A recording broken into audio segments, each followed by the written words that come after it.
Hello, hello, hello. How is everyone tonight? I am sending one more link out and then I will talk to all of you.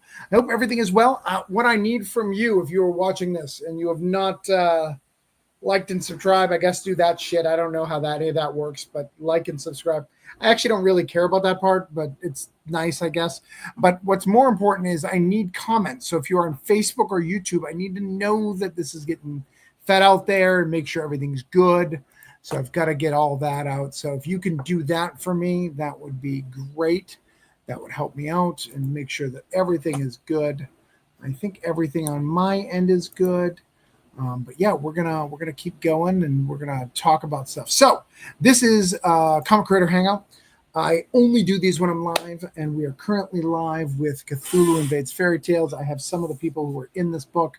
Gonna talk about it in just a couple of minutes, and we're gonna show some stuff. What else? I've got some other creators who have other great books. In fact, some of them I don't even know that's live. So I'm excited to see what we have, see what's going on, and do all that. So lots of really good stuff. We're gonna be doing all that and get everything taken care of and get everyone doing what they need to do.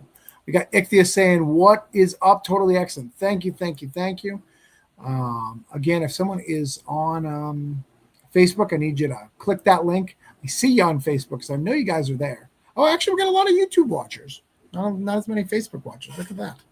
So we're gonna hang out. I am gonna put people in here based on how much I like them, or based on how much I want to like them in the future.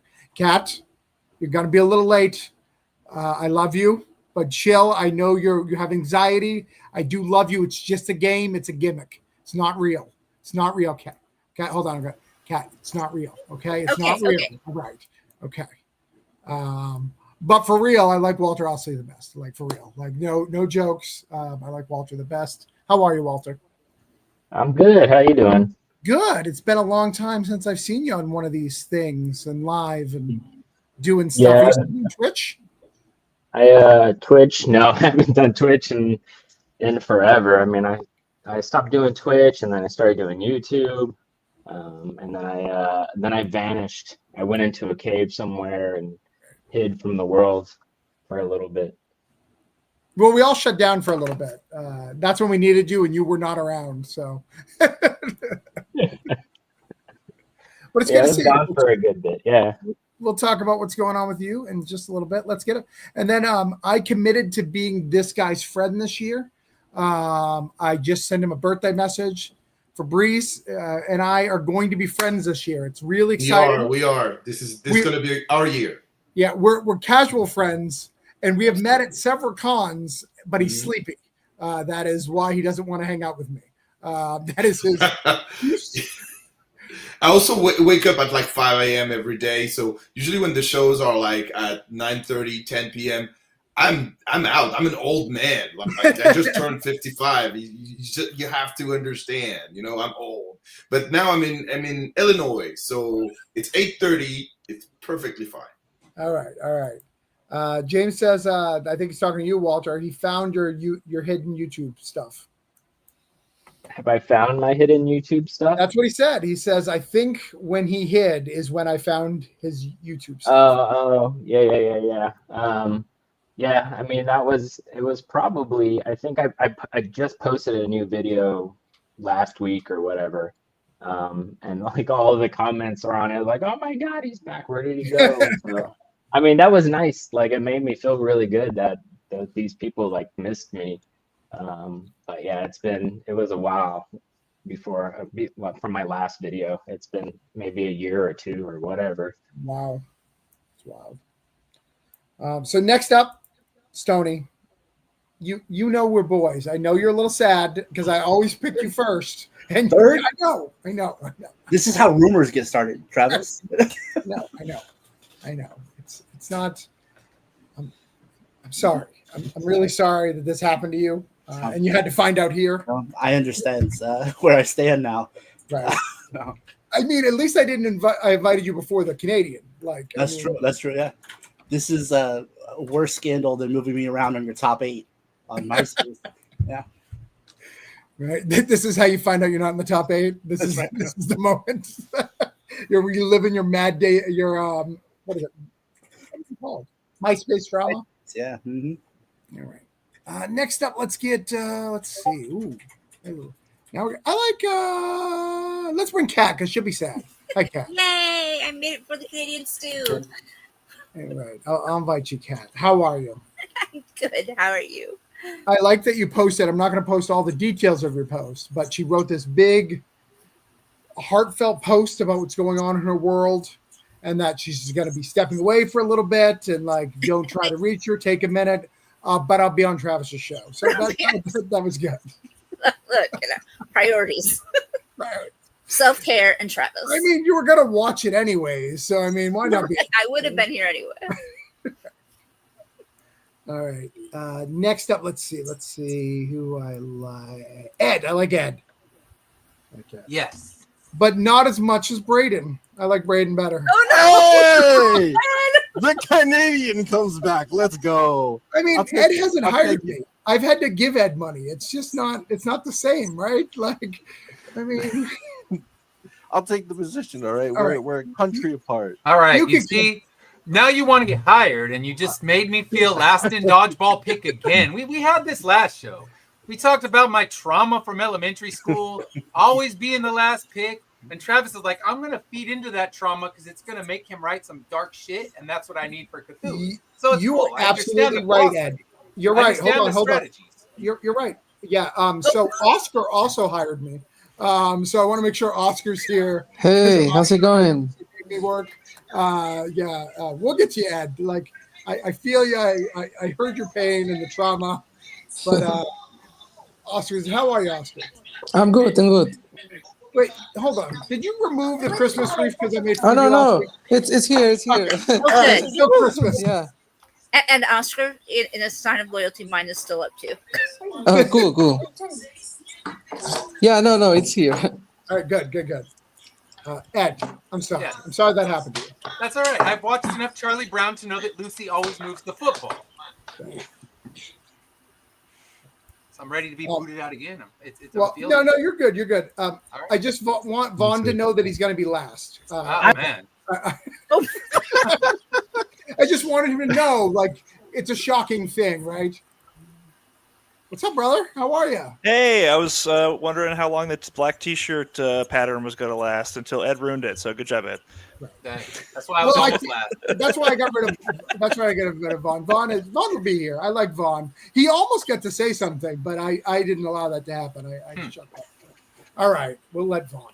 But last time I watched Vaughn's thing, some things happened. We're not going to bring it up here, but like Vaughn knows why he's in trouble. His last live stream was a mess. And it wasn't safe. It wasn't safe for work. No, it was not. My friends are on their worst behavior, and I was like, "You guys can't do this." Anyway, thank you so much. I think I was gonna say I would be surprised if I wasn't brought in last. To be honest with you, I was like, "There's no way." Yeah. You can kick me out and then pull me back in, just so you don't have to have Vaughn be No. last. That's fine. No. It's listen. I'm where I deserve to be. I got to be honest. I'm the doghouse for a reason. Vaughn's new. But I have been on good behavior with this. I've been reading Lovecraft stories. So Okay. There you go. good. I've read, I think, 50. But you know, H.P. Lovecraft is a horrible racist, so that I does know. not help you. Oh, in any never way. mind. That doesn't help. Yeah. Art and the artist on that one. You Well, the think we problem read? is, You think we read sometimes- H.P. Lovecraft? No, we just sell it. We don't read Cliff it. notes. Cliff notes. Yeah, I mean, the problem with art from the artist is a lot of it's very much in the art. I was rereading Call of Cthulhu and I was like, oh my God. I forgot how bad that one is. Yeah.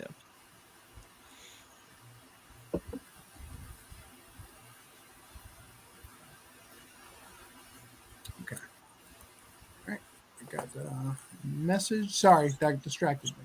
So, all right, tonight, let me tell you what we do. So, for those who've never been on the show, here's what we're going to do. If you have a Kickstarter live, I'm going to write it on this piece of paper. All right? I'm going to write how much you got, and then I'm going to get you a fucking backer because I don't waste time. Like a lot of shows, you talk about your program and all that. That's going to be great. We're going to do all that. I'm going to get you a backer. If you were here for Cthulhu, we're going to talk about Cthulhu, and I appreciate you.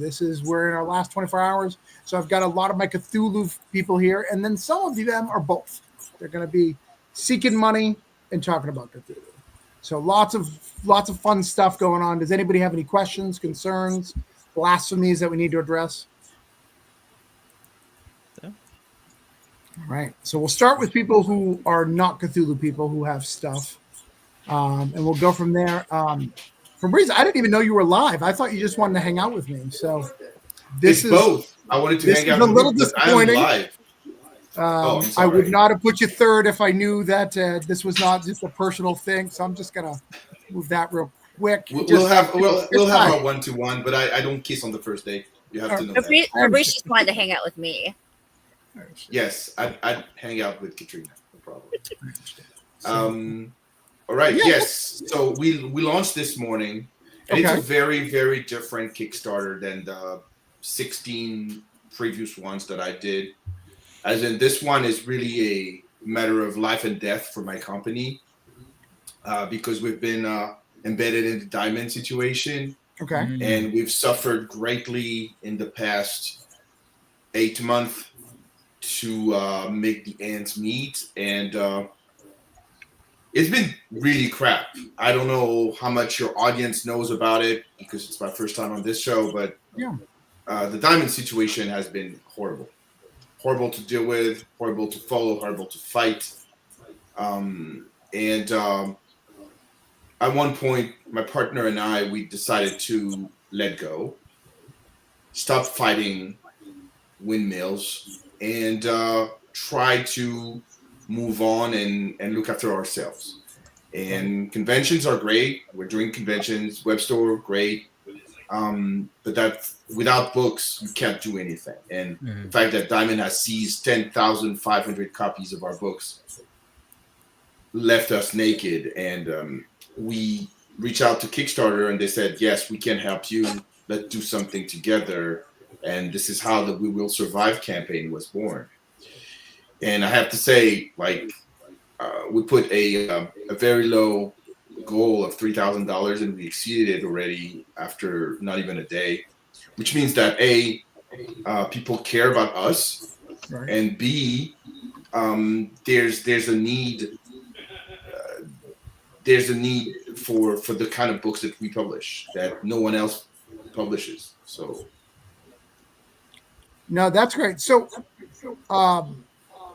why don't you explain a little bit of the diamond situation? Don't go into details because our audience is my audience is a lot of creators, but I think that knowing and also I don't think a lot of people know who you are and what I know that it's not a big deal for you, but your claim to fame. Like every time someone goes, "Hey, meet Fabrice," what do they tell me? What did Fabrice do? So I'm a Marvel survivor. I survived Marvel because it was my first published series. And I don't like to talk about it because once you talk about big companies like that, it kind of sanitizes the conversation and people only want to talk about it. So we're not going to talk about Spider-Man Noir. But yeah, I've done a million things. I've been in publishing for 28 years on 2 continents. I'm originally from France, been in the US for 10 years. And I've worked with a lot of companies, with a lot of people, a lot of creators. And in 2020, 2019 technically, but in 2020 we started publishing through this company that we have, me and my partner and my son, called Fair Square Graphics. And we're the only family, immigrant, and minority-owned publisher of graphic novel. And now light novels. So we've published over 45 titles in the past 5 years. And our main distribution was through Diamond Books and Diamond Comics, which, as a lot of people don't know, was 2 companies in one. Really? Yes. Diamond Books was dealing with the bookstores, the libraries, the independent bookstores, Amazon, Barnes and Nobles, and Diamond Comics was dealing with the direct market only. And it was 2 brains in one body. And they were really acting like separate outfits, like different teams. And there's a lot of confusion because when people think of Diamond, they usually think of only the comic store, the direct market, the hobby store market. But no, Diamond was also a book distributor, and this was the place where we were the strongest. Like the kind of books that we've published, we never did single issues. So it was not, the direct market was not our playground. The book market was our playground. But Diamond had simply the best deal. Now, the execution of said deal was highly disputable. And that led to their demise because there was a lot of shady stuff that we're not going to get into detail about tonight, but that led to them going bankrupt in January of 2025. And that spun 130 publishers into a chaotic situation that we're in right now. And now everyone has a different answer to this. Our answer was to let go because we don't have the money to fight that in court. Like in May, Diamond decided to stop, to close down their warehouse basically, and to stop sending us our books that were on consignment, so remaining our property, because their plan was to sell everything that was on their premises for their own profit to pay their debt. And when publishers saw that, legal action was taken, but the judge decided that you can't go alone. So it approved 2 groups of publishers, but one group, the lawyer asked for a $6,000 retainer, and the other group, it was like $4,000 retainer. I don't have that kind of money. If I did, maybe I would have pursued that goal, but I don't have it. So we decided clearly, okay, we have no distributor, no books, no money. Kickstarter is our best shot. And that's what led us to create this campaign, which is only to rebuild our inventory that was lost. Yeah. So so there's a lot there to unpack, so it's more than a normal Kickstarter, as you guys can see. Yes.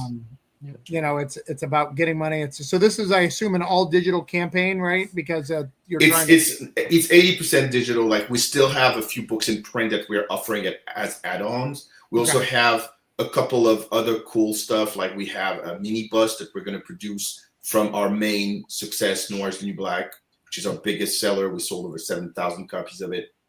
But just like every other book, Noir is the New Black is gone. We don't have the graphic novel anymore. We have a new series of Noir is the New Black that we started kickstarting last month, but it's the second season, but the original is gone.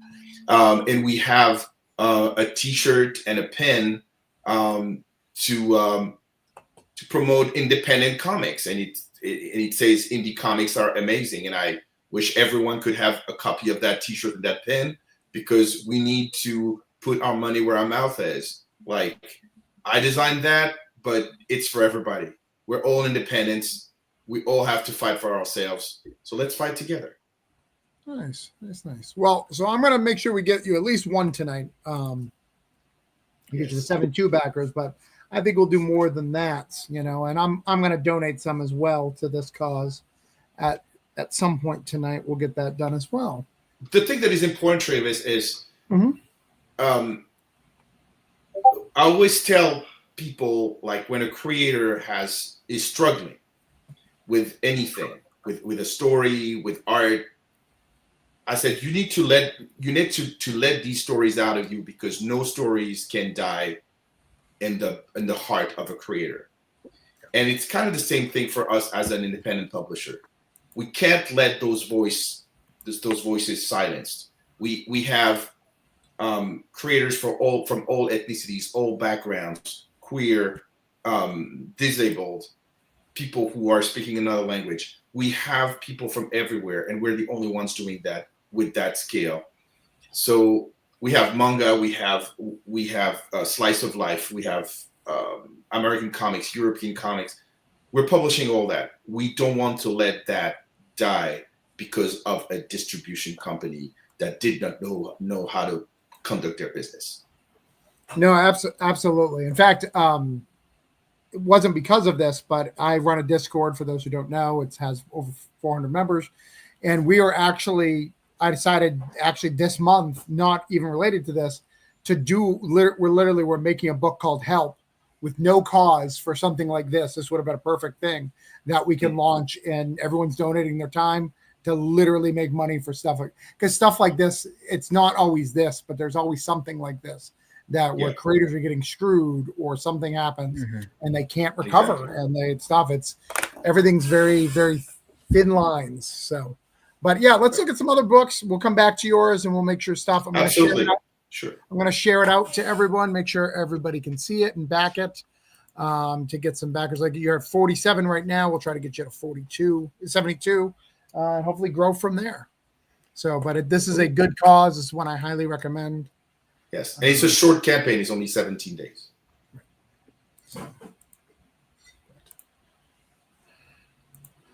All right. So next up, let's see who we got here. I've got Cat. Now, you're not live yet, right? This is just a pre-launch? You're muted, Kat. That's because you muted me. Yeah, because you were there was. I think there was a feedback loop probably happening. Yep. Yeah. I forgot new system. Forgot about it. No, I actually thought I was part of the Cthulhu group, but okay. We're not live. Ed's live as well. Like what I'm saying is the Cthulhu. We're going to talk about Cthulhu at the end, is what I'm saying. Okay. No, we are going live September 2nd. Okay. Yep. So this is the third book in the Cat Live series. So each book is not a comic. I'm surprised Straps hasn't brought that up yet. It's offensive to me, I'll be honest. I know. There's 10 pieces of art in it this time, though. So we're increasing it. And it's 20 plus short stories just about cats doing awesome things.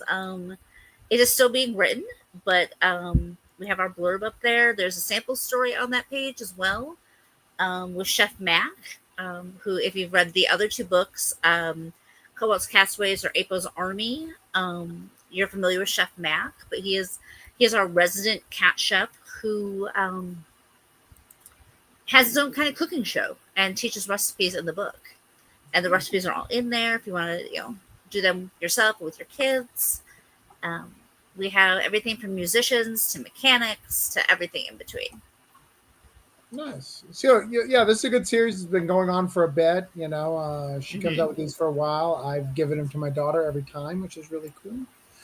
But you're at 11 right now. Let's get you to I don't know.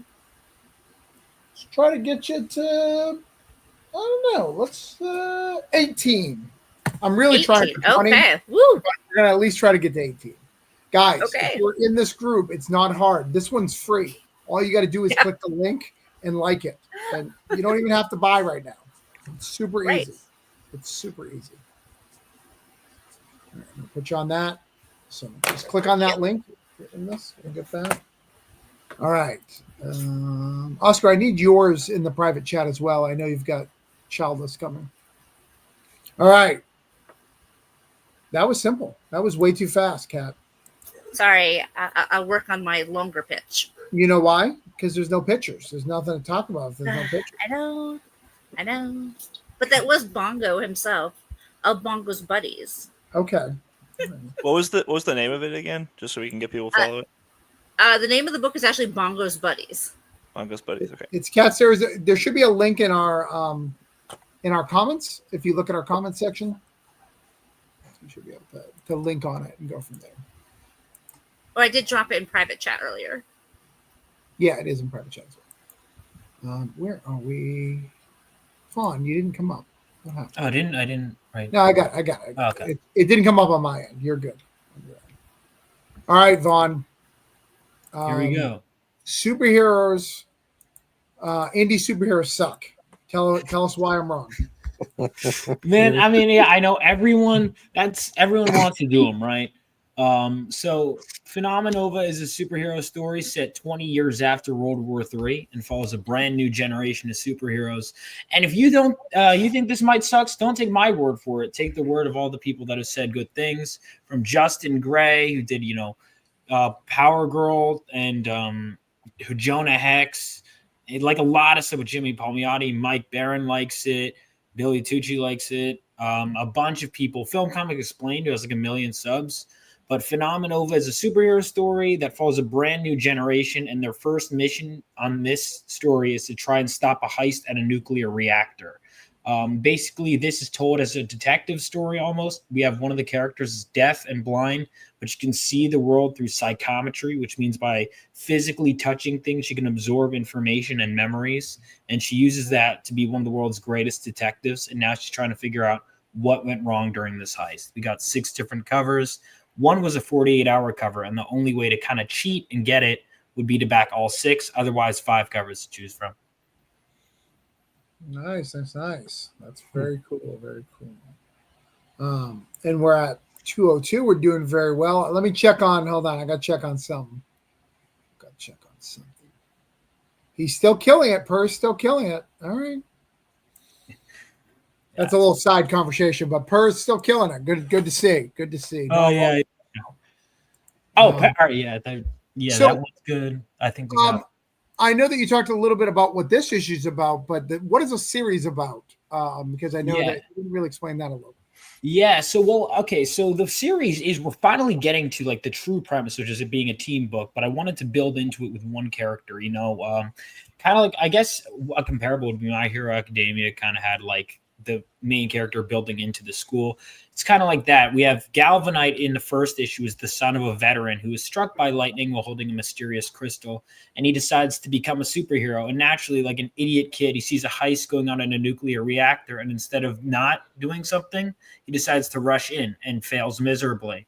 And now we're kind of dealing with the ramifications of his actions and we're kind of going through what happened before he showed up and after he showed up. It's kind of like we're rewinding, going back and forth. But I always say, in an age of like where there's a lot of cynical stories, this is more meant to be an upbeat and like really idealistic superhero story. And we're seeing our main character kind of evolving with the intention of joining this group called Phenomenova. So he's not a member yet, but this is who he wants to join because they want to be like the heroes that fought during the war. Nice. I really enjoyed the first 2 issues. We talked privately about that, but I can recommend it. I really enjoyed it. It's a lot of fun. The art is killer for being. This is your first comic. Oh yeah. Having that style of art is so good. It's so good. So thank you. Yeah, I needed someone to carry me even if my writing didn't work. I was like, well, at least make it look good if I fall flat on my face. Thankfully, it worked. Justin Gray, actually, who I have a quote from, was the first professional to give me a look. And looking back, I cannot believe the script I submitted to him. Like, it was horrendous. But he was brutally honest with me. He gave me some. I remember at one point he literally lettered one of the panels just to show how absurd the amount of word balloons I put in a panel was. He was like, "This is what it's going to look like," and I was like, "Okay." So, yeah. We have an art contest too. If anyone's an artist, the art contest winners often get work or get featured in the book. Nice. All right, Vaughn, we're going to put you on here. You got 202. All right. I'm trying to get you some backers tonight. All right. 8,215. Let's see if we can get you some more. I shared it out. So if you're watching this, back it, share it, like it. And by the way, guys, I'm not seeing a lot of comments. Say some stuff. We're amusing people. Like, we're talking about books, but come on, say some shit in the comments. Like, let's talk. Let's talk about what's going on. But yeah, so that's out. It's on YouTube. If you guys can click the link, back it. We're going to try to get you to 203 and see what that money will mean. And you just funded a couple days ago, right? Today. Oh, okay. Like this morning, it was like really fast, and then it started trickling and trickling and trickling, and then this morning it finally trickled over. So that was nice. Nice. Well, it's a good book. I highly recommend it. I love me some superheroes. So thank you. All right. Next up on our list, let's see who we've got. We've got a lot of books here tonight, which I was not expecting. Good. Braden, what is this? Because you're from Canada? Like, you guys can't see this, but in the private chat, everyone has like 3 lines for their link. Oh, and then God, Braden's is Right. like 7. Like, I don't know why it does that. It might be because I am Canadian, but Yeah, every it's- single time, even on Edge show, it'll do the long. I'm like, I That's have no crazy. idea. Yeah, Yeah. they're just adding extra stuff. They're just like, yeah, this one's complicated. We have to make it look legit that we are. We gotta make sure that you can track the IP to know that it's Canada. Yeah. So we put many notes in there. So this is a superhero book as well. Yes, yeah, superheroes in Kickstarter, time old tale. Yeah, this is Sketch Night. This is my second book after Haven. Haven, Sketch Night, the combination follow in the same city, Rook City. And yeah, so Sketch Night follows William Wilds as he navigates high school, uses his powers. I did a like sketch things to life kind of thing, where his powers are I like to say he's a mix between Spider-Man and Full Metal Alchemist in terms of like the Ooh. power set. That's good. Yeah, so want to keep it light, want to keep it fun. He's quippy. You're gonna get a lot there in terms of that, but then we also have I really want to push the human story. William Wilds in his everyday life is a wheelchair user, and then kind of in his other persona, right, is where he kind of breaks out and is able to, be a superhero flying around. So yeah, really, really happy with how this one turned out. That's So great. the sketch universe part of the Rook universe. So this will be part of. So this will be connected to Haven in some future Yes. installment, right? So your Yeah. press book. Yes, exactly. So Sketch Night, Haven, and then we have 2 one-shots that are unannounced right now from different creators, actually, so that we can kind of round out the universe, round out the city with not just my stories, but other people's stories as well. So yeah, and then those will all be kind of compact and have their own arcs as well. So I have a question for the panel, and I don't normally do this, but I have a question for the panel. Does everyone know who Lockjaw is, the He-Man villain? No. Not gonna do this. I'm just talking, Brady. I'm just talking to them. I'm just talking, not to you. Not to you. Do you guys think the You mean bottom Trapjaw jaw or is it is Lockjaw? cool? Like that? Does anybody think it's not cool? So I don't think it's Oh, like that looks cool. I don't think it's like TMNT levels of bad character design. It's kind of classic, but in a we sell toys here, sir way. So yeah, it's all about primary colors and fun toys. So I give He-Man a lot of excuses, like a lot of leeway. Like it's. Does anybody else have any opinions about the jaw? The I just looked him up. I think he looks like if I was a little kid, I would have thought he was the coolest thing ever. To be right, honest. and it's for little. It's for 10-year-old boys. So I mean, because of I feel that, like I it- appreciate that. To be honest. Not cool. Never came out of my mouth. I wouldn't be who I am today without He-Man. I can't disparage any He-Man character. They're all awesome. I'm sorry. Yeah. Again, that is just a random conversation that I'm bringing up. Random. Yeah. I just wanted to ask if anybody thought it was cool. That we can continue, Braden. Yeah. Super Cool. It's 100% random. It's 100% Mhm. random. You're making Anyways, pre-launch, we're at 60 right now. And yeah. Yeah, we're at So 60. Let's it's get free. you to 70. I think we can Let's get you to go. 70. There we go. So Braden is at 60. Hates Lockjaw. And we're gonna try to get you to 70. Love it. Appreciate you. I have a passion for Lockjaw and like a lot of people. Walter's an artist. Walter, and so Breeze, but Walter, like, would you do a Lockjaw type jaw on a character and think that's cool? I mean, first of all, it's Trapjaw, right? Like, Yeah. Oh shit! All right. Yeah, Lockjaw's the dog from the Inhumans, I think. Okay, it's Trapjaw. Okay, you're yeah. right. Okay. And second, I mean, I feel like he would totally fit in Metal Shark Bro. Like that guy could Right. be in there Yeah. 100%. But I will say I did love He-Man when I was a kid, and I did not want to buy that figure. Just So different era, you know, just innately, I different must not like it. vibe. Yeah. Mhm. But I looked up Trapjaw just now, Right. and I guess there's like more modern takes on him. Like Mondo did an action figure of it, and Mm. it looks pretty cool. Like they twisted that design up, so it still looks like it, but it's pretty fierce. So, I understand. I understand that, Jennifer. Brady, we're gonna get you to 69, not 70. Sorry. No, it's gonna go downward. We're gonna go to 58. Again, I just asked that randomly. That has nothing to do with anything. I just wanted to know for my own edification. I feel like there are a lot of jaw-based villains, Yeah. There is. right? Like I'm not even in like Lego sets. There was like obscure things would have like a villain with some sort of jaw. I don't know what it is. James who's Bond. the guy from James Bond? Yeah. Oh, Jaws. Yep. Yeah, he's the man.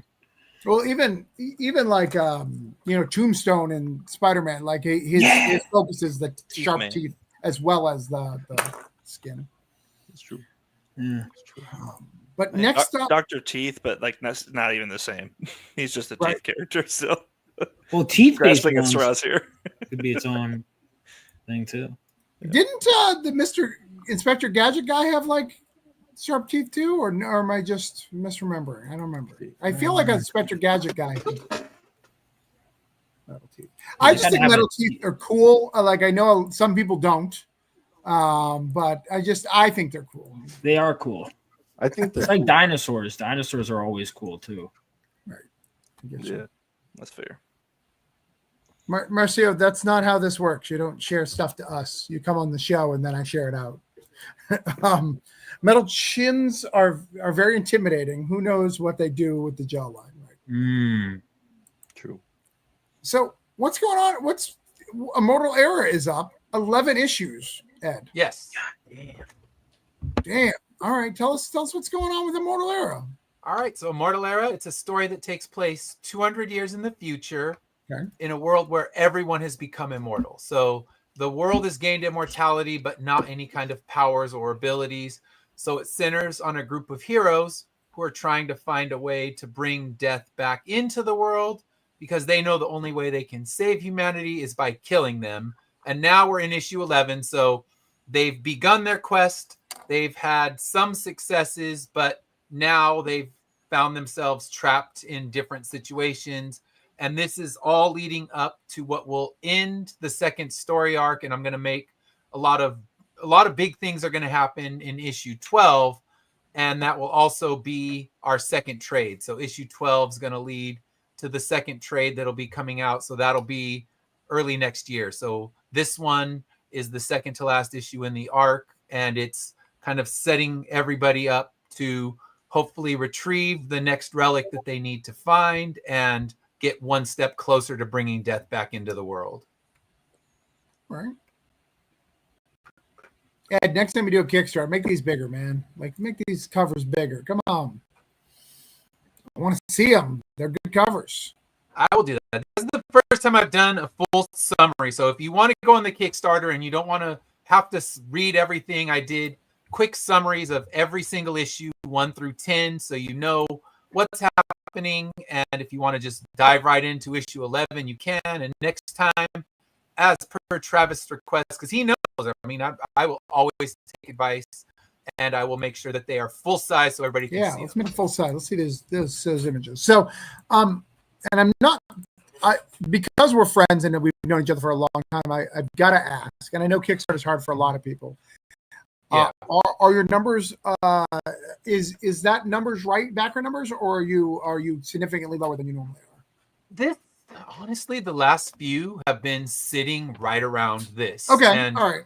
I think I talk to people, at least the ones I talk to at cons, and I have a lot of, we're waiting for the second trade. Yeah. Sure. So my hope is that when the second trade releases, they actually put their money where their mouth is. So I have a lot of people, they say, as much as I'd like to buy your floppies, I know you're close.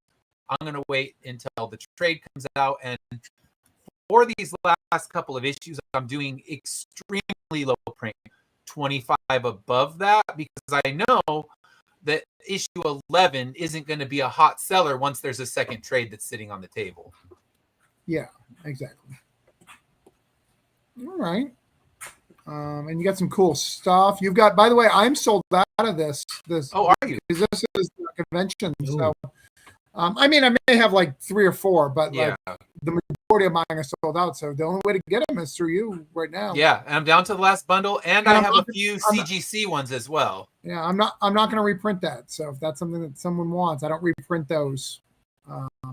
Yeah, and that's what I tell people at the shows. It won't be reprinted, and it's the only kind you can get graded. You can't get the full trades graded. So you want a graded copy of a Cthulhu book, you have to get the preview one. So I think I graded 5 of them, and I'm down to my last 20.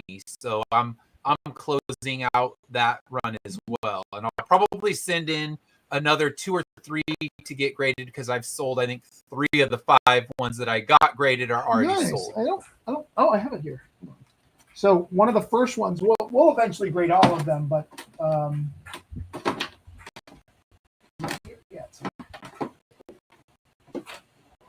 happen to have a 9.9. Look at that. Hold on. Yeah. Nice.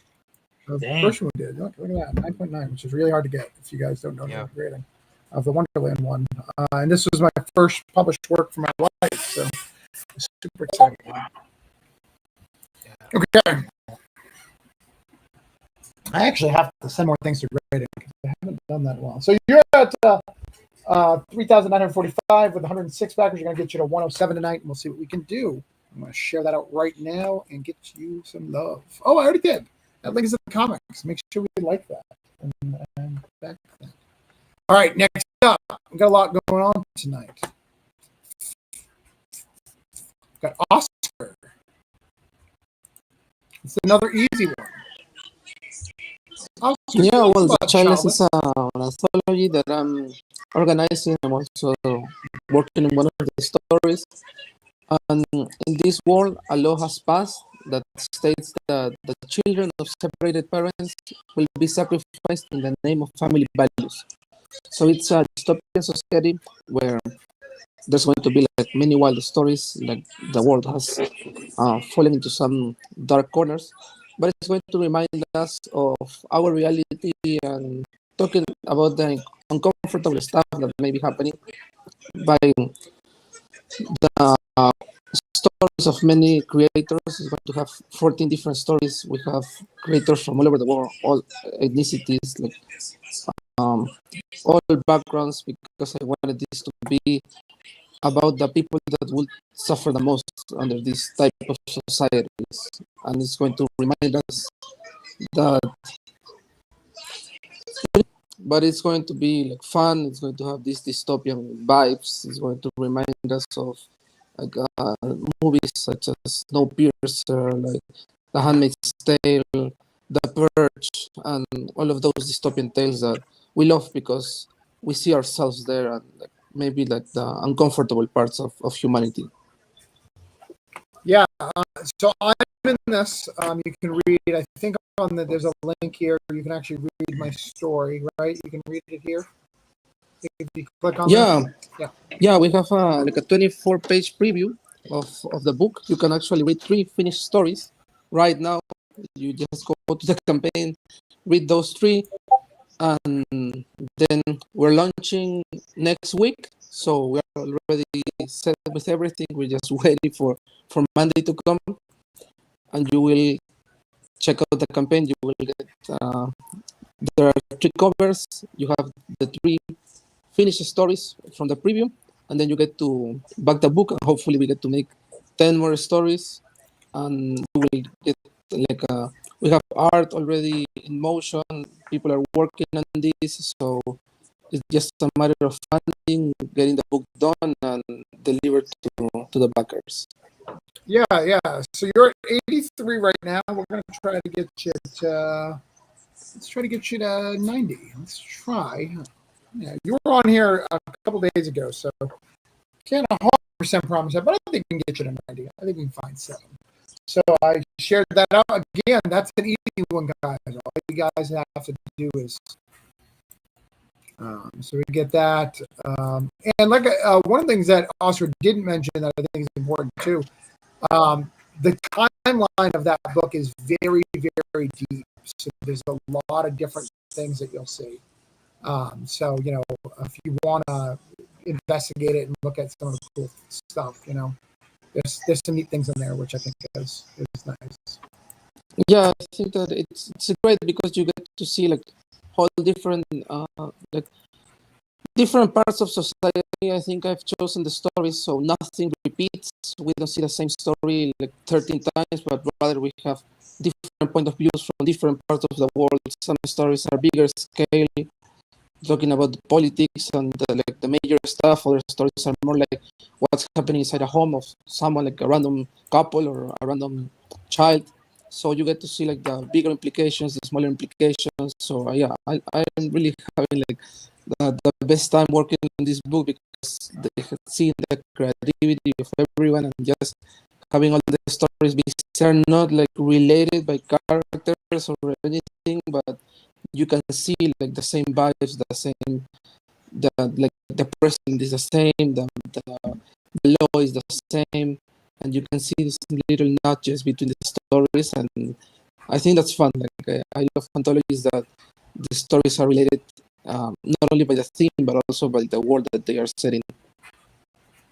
Yeah, no, that's really good. That's really good. So, all right, we're gonna try to do that. We're gonna go to the next one. All right, this is the last one before Cthulhu. All right, so why is there a drunk mom on my thing? What's happening? My mom passed away a long time ago. All right, so Drunk Mom is my, you guessed it, indie superhero comic. So why it's different, to answer the question from earlier, I think in any other comic, Craig, the sidekick, would be the main character. He's his mom died as an only child. He's the son of a CEO. He's got lots of money. He builds himself a nuclear reactor-powered flying armored suit to fight crime. But this isn't his comic. It's not his story. It's about Monica Laney, who's a single mom and a recovering alcoholic by day, and then she's a vigilante at night, kind of begrudgingly or against her will, or however you want to say it. She's kind of coaxed into it by Craig, who's her intern at work. And he's like a big nerd. He loves, comic book movies, manga, anime. He has, toys on his desk and stuff. He's really unprofessional. He only really has the internship to waste time. He doesn't really need the money, so he doesn't really care. So when Monica, stops kind of a mugging, because it kind of reminds her of like bullying from, her son's school experience. That kind of pisses her off, and she intervenes, and she kind of regrets it instantly. She's like, wow, I shouldn't have done that. I wasn't even protecting myself. I like kind of just assaulted these other people. I'm a single parent. I'm the breadwinner. This is awful for me. If I, get charged with assault, I mean, I'm going to lose custody. I could go to prison. So this has huge implications. And, Craig, her intern, basically just is like, oh my God, like you're a vigilante, you're a crime fighter, you need a sidekick, you need a costume, you need my help. And she's like, you're not listening. And so it's kind of both, a slice of life and a superhero story, because I really wanted to focus on the drunk mom character. And so, she works a job, picks up her kid from school, puts him to bed, and fights crime all night. And she's tired all day the next day. So a big part of that is in issue 1, she had a long night of crime fighting. So in issue 2, she's slamming cups of coffee the next day just to stay at work. The Starbucks parody logo is a big part of it's the main cover, and there's a stretch goal sticker. So if we get to 100 backers, we get a sticker for everybody. So yeah, it's my flagship series. It means a lot to me. A lot of the characters are like multiple characters or like self inserts to where there's a lot of heart in the story, and that's really the main sell. And Brian Wolf is joining as inker. He kind of decided to help, and I appreciate him quite a bit. Michael Myers is on his letter. He's done the majority of my books as letter.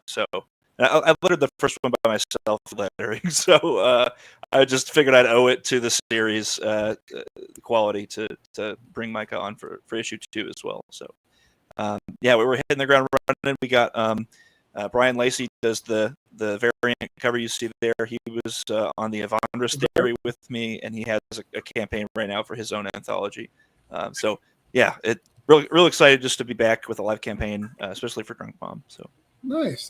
And I know this book, you and I have talked privately, because I also write a book about, recovering alcoholics. So we've talked privately, like the importance and the value of this book and how important it is. Absolutely. So I think that those are things, that I love about comics is that when it goes a little bit beyond what you have on the page, right? Adding a little bit of yourself into it. Totally. So, all right, I'm going to share that out.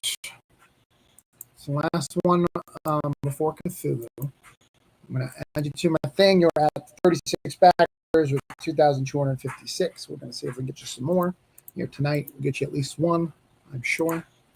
But now it's Cthulhu time.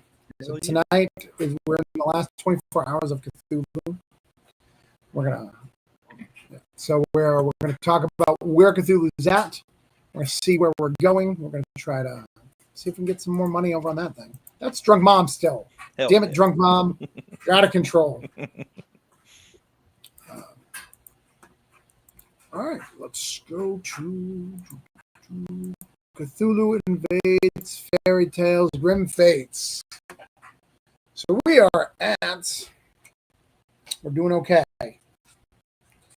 We are at $25,170 with 492 backers. We're going to want to get at least one tonight. Hopefully more. It's a lot harder for me to get them than you guys because my audience is fun, but we just hit the 24-hour mark. Nice. It's very cool. We got a lot of digital rewards. Look, if you look, you're getting 9 digital books right now, and I'm sure you'll get some more. We got some cool covers. Look at all these cool covers. All these really cool things. You got a lot of cool creators. I'm going to have these creators talk about their books in just a minute. We can read 4 stories. One of those stories happens to be with Walter. Walter's stories here. By the way, Walter, I have some copies if you'd like me to send you some comps. Oh, yeah? Yeah, they're right here. Yeah, I'll take one. I don't do conventions anymore. Or I haven't done conventions in a while, but I will take one for myself. Yeah. Well, we've got Walter right in there. Look at that. We even did the forbidden thing. I hate it's on the back cover. I hate it, but you're on the back cover. I appreciate you giving me that one extra page so that I could do that reveal.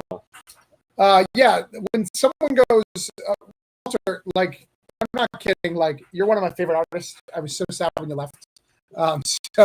When someone goes, hey, do you want an extra Walter Osley page? That's not even a question. Thanks, man. You could have had all the pages if you wanted them. Like you making me blush. Do you want a whole Cthulhu book? I got you. Like we can make it happen. Nice. Yeah. That was I've been doing digital art for so long, so I did those pages. I did them as I did traditional inks and stuff. What? So yeah, I had to bust out. All my pens were dried out, so I had to find new pens and go buy new ink. Why did you do that? I don't know, because I'm stupid. Because it looks cool. Well, at least that was the hope. Send me a price if you want to sell one. We'll talk. Unless Neil will get them. He has them all. He doesn't have them all, no. Okay. No. But anyways, that's what we're talking. We're not talking about. We're not making deals on art right now. What we're doing is we're talking about the book. Okay. we have books about Beauty and the Beast. We have a story about Cthulhu Beauty and the Beast. We have Princess and the Frog. We've got the Frog Prince. We've got Sleeping Beauty. We've got all these. We have a lot of great creators, but just to save time, everyone, I'm not going to go over all the creators, but they're all listed. I value them all. But unless you only the ones who are here are going to like talk about their story. We got Jack and the Beanstalk, and then we've got the Golden Touch. Edward Davis, please tell us about the Golden Touch. Right, so I took the Midas Touch story and I merged it with the Dunwich Horror. So in the Dunwich Horror, we get it mentioned that Elmer Fry is about to lose his factory. So I thought, well, to make a deal with Wilbur Whately, who they know is up to some mysticism and things like that.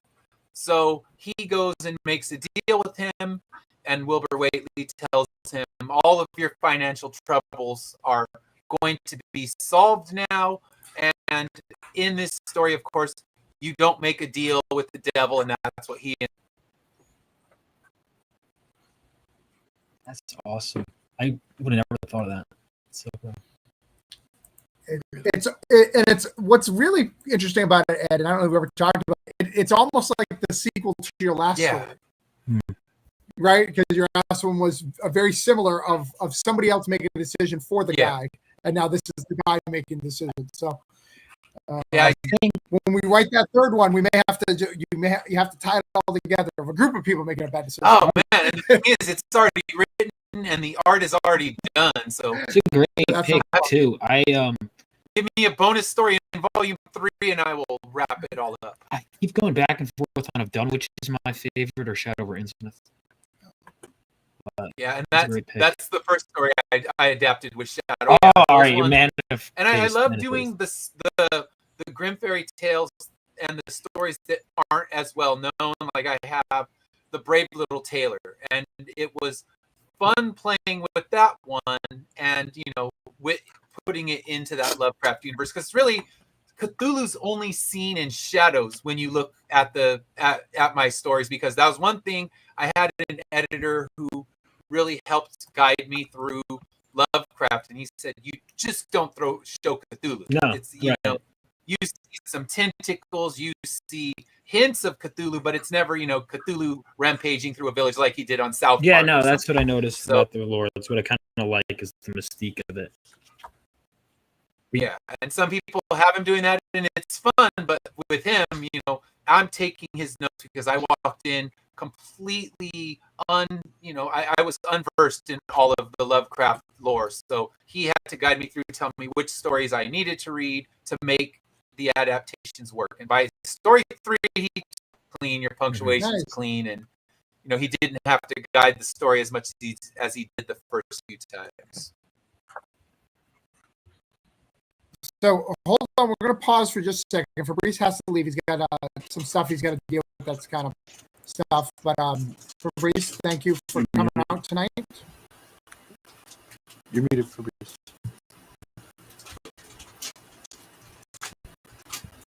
Yes. You're I muted. was saying, I was saying thank you for having me tonight, and I'm glad that I met all of you and that I got the support. And I hope we can do it again in full next time. Yeah, you got 4 backers at least right now. So yes. I see the 4. So 70, you were at 71, 74. Yes. I'll mark you off my list. But thank you for those support. Thank you very much. And I have a family emergency I need to deal with right now. Bye, Fabrice. Take care, Fabrice. All right. Back to Cthulhu. I forgot the Frog Prince, Tony. Tell us what the Frog Prince I love the Frog Prince. It's a fun, cool story that kind of explodes at the end. It was a lot of fun to color. It was a lot of fun to work with, and getting to work with CR's art again was a lot of fun. So, and this is the most appropriate picture in the thing, right? Right. Yes. But not your favorite one to color. But no, it was up there, but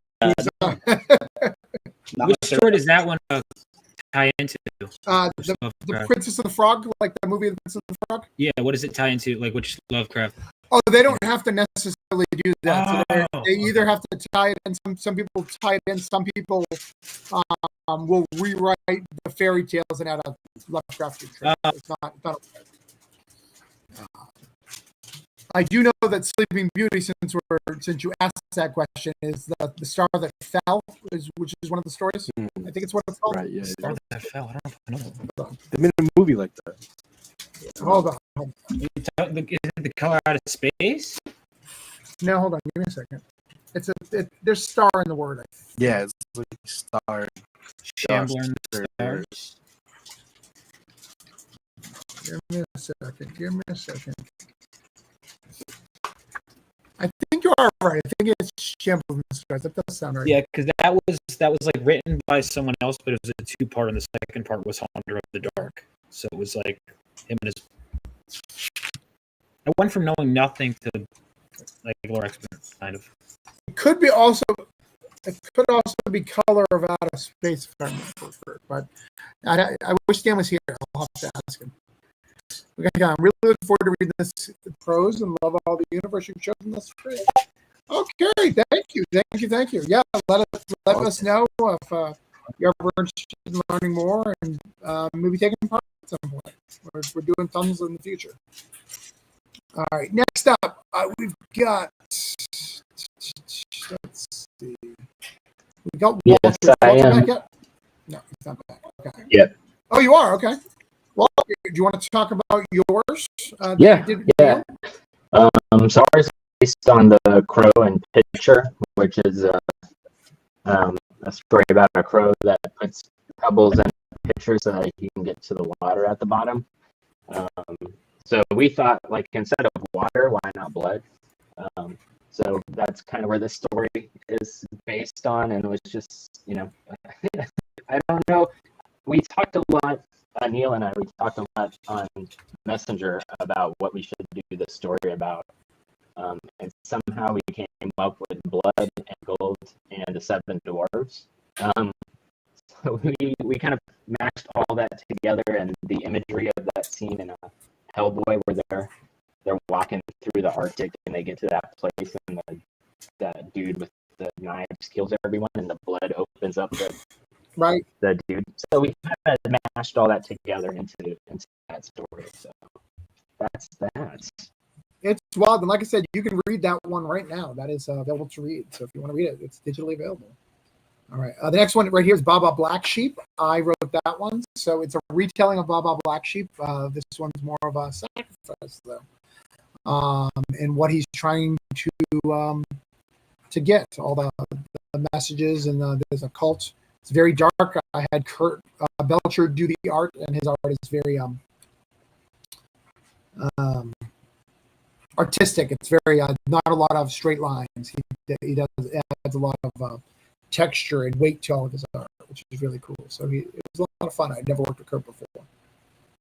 And then I think that may be on. Oh, we got Oscar. Oscar, tell us about the mouse, the bird, and the sausage. I love this story. Like what you were talking about, like mixing the Cthulhu elements. I think I was more of first looking at the fairy tale story, and I discovered this one, like the mouse and the bird and the sausage, and they are all like characters and they all talk.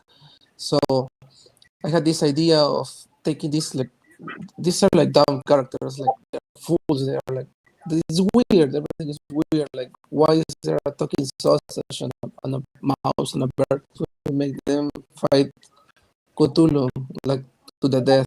So yeah, this is like the my idea, like making, and I had to create a way having this mouse, and I put the mouse in a mech suit, and then I gave the sausage like an armor, and the bird also has like a suit, and he's kind of like an airplane and shoots arrows. So yeah, it's me having fun with this, and I really like. I'm grateful that I got the opportunity to tell this story. Like I don't see this working anywhere else, so I really like this story. Like I'm really proud of how it turned out. Like these characters, you will see in the story. Like this is it's profound story. It's not as weird as it sounds. Like, it has an important theme of brotherhood and belonging, and I think that the original fairy tale had attached to it, like learning how to be with others that are different from you. Like the mouse is with the bird and the sausage, and the bear is not among birds, and the mouse is not among mice. And I think there's like a big message there, and having them fight together, the hordes of Cthulhu. I think it goes with the story. So I'm really proud of this one. Yeah, Brian loves that. Yeah, and that's he came to me and he said, "Hey, I would like a mouse with a machine gun." I said, "You can't have that." I said, "Yeah, things in fairy tales." He's like, "Can I make a mech suit out of fairy tale stuff like wood?" And I was like, "Yeah, that's fine. Like, go ahead." Awesome. So it's a lot of fun. Oh, yeah. Yeah, Tony, tell us about the original, Red Shoes. fairy tale of Red Shoes was already very dark and very creepy. It's about this young woman who goes behind her adoptive mother's back to get these red shoes she's forbidden to have, and it turns out they're kind of cursed. It's a very odd story, as we took the Cthulhu mythos and kind of helped make it more cohesive, I think, and made it make a little more sense. And Ben Humanek is on art, did an amazing job. He always makes me look good, and we're very proud of this story. Yeah. So we got the Doom Prince, we got the Gingerbread Man, we got the Lady and the Tiger. Lots of cool stuff, lots of cool awards. So it's just a good book. You should just buy it. Like, don't just stop. Just buy it. It's not hard, A lot of us are here, and just buy it. It's not a big deal. Is it going to have late pledges available, Travis? I will have late pledges. Yeah, we're gonna have. Okay, because I'll be at a con this weekend, and I'll have a barcode for it and a barcode for mine, and say, if you back 2, I'll give something really good. Like, okay, some special prize if you back them both when they're at the show.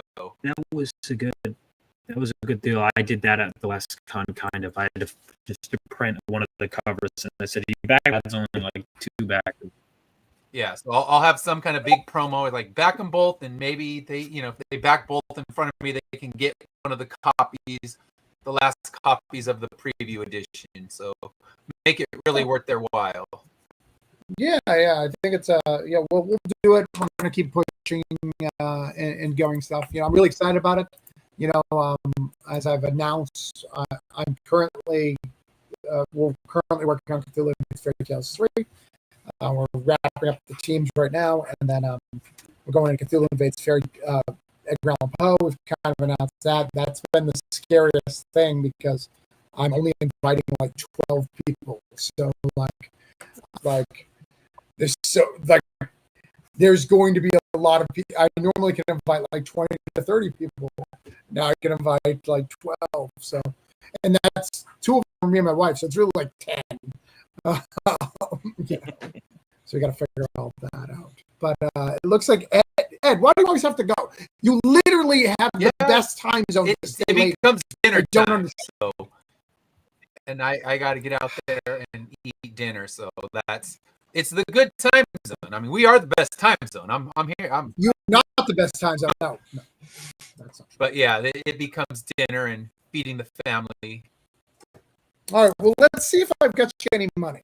I was going to do that and do a big reveal. Let's see if I got you any money yet. Probably not, because, you always make me take a second time around. Let's see. You were at 106, and you were at 107. Sweet. Okay. Let's refresh and see if there's any more. Sometimes, okay. 107. I'll take So we got you one. because it's been slow going, but it's my regulars are there, and my wait for the trade people. I'm about to give them what they want. So Well, in our Cthulhu group, by the way, Ed, I'm going to do a live tomorrow night. I know you're still live tomorrow night, so if you're free, come on. yeah, what time will it be? We'll be doing the closing, so I think we end at like 10:30 Eastern. So probably about the same time, probably 9:30 to 10:30. Okay, I'll have to go out early because I have another show at 8, at 8 my time, but that's 11 your time. I don't know. Time. Yeah, I think it actually ends at do a 10:30, little so that won't be a promotion problem. with you, and then go to my next one and promote both books. Tell them, hey, Cthulhu's still late pledges. No excuse. Back that shit. Yeah. I'm not shutting it down until we get to 30. All right. Well, I will be like that. I'll be promoting it hard this weekend, and I have got pledges on my music show even. So I appreciate you, good sir. Thank you for all your Bye, help. Ed. Ed. Bye, Ed. have a great night. Good meeting you. Take care, man.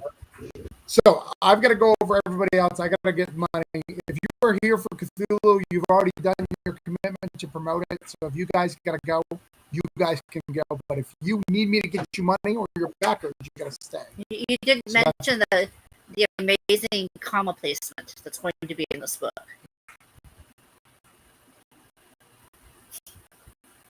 Comma Yes, placement? Kat seems to think that commas are a thing. I have informed her in all my scripts that I do not respect, or I only use semicolons. I do not use commas. I But respect that. she likes commas. Hmm. You've read my script, Braden. It's a could have used it's a principled stance, and I respect. That is, it's funny. There's a whole. I didn't realize until my editor had told me that there was the whole oxymoron. Like, once we choose how we're doing our commas, we have to commit to it. It was a big decision, and so avoiding commas altogether, I respect it. Yeah, just I had a client once who didn't believe in any punctuation. That is. I rough. believe in it. I just don't know where to put it. Yeah, yo, that's me. That's me all the time. Yeah. I just All don't right, know where let's to see if we go. get everybody's back. Let's see what Brian here. Love how there's so many stories you can mix a Cthulhu bits. Yeah, we've got a lot coming.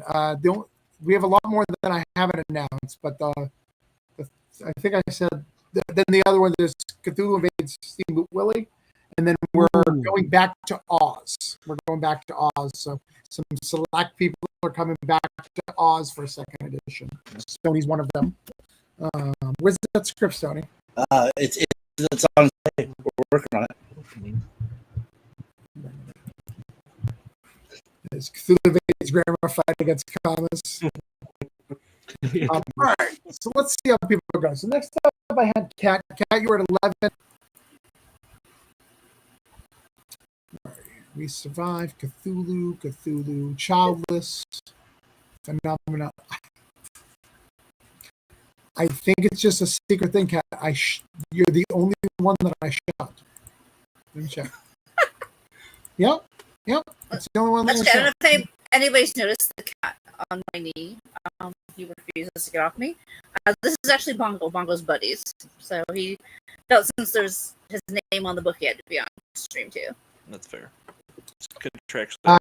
Kara, yes, Patchwork Girl is involved. Yes, Patchwork Girl is going to be there, of course, as well as the Gnome King.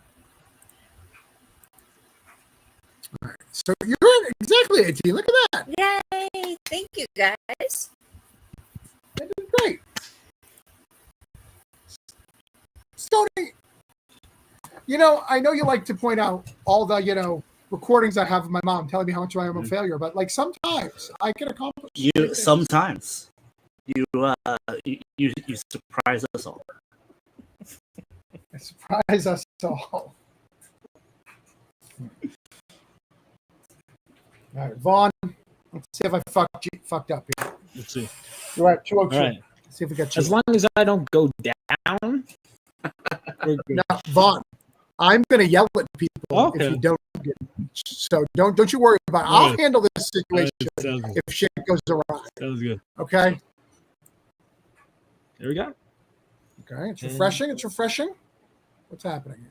It's not refreshing very well. Yeah, it's like It's broke. Let's try again. Refresh better. I lost all of my back. No, nothing is happening. Oh, good. All right. All right. Hold on.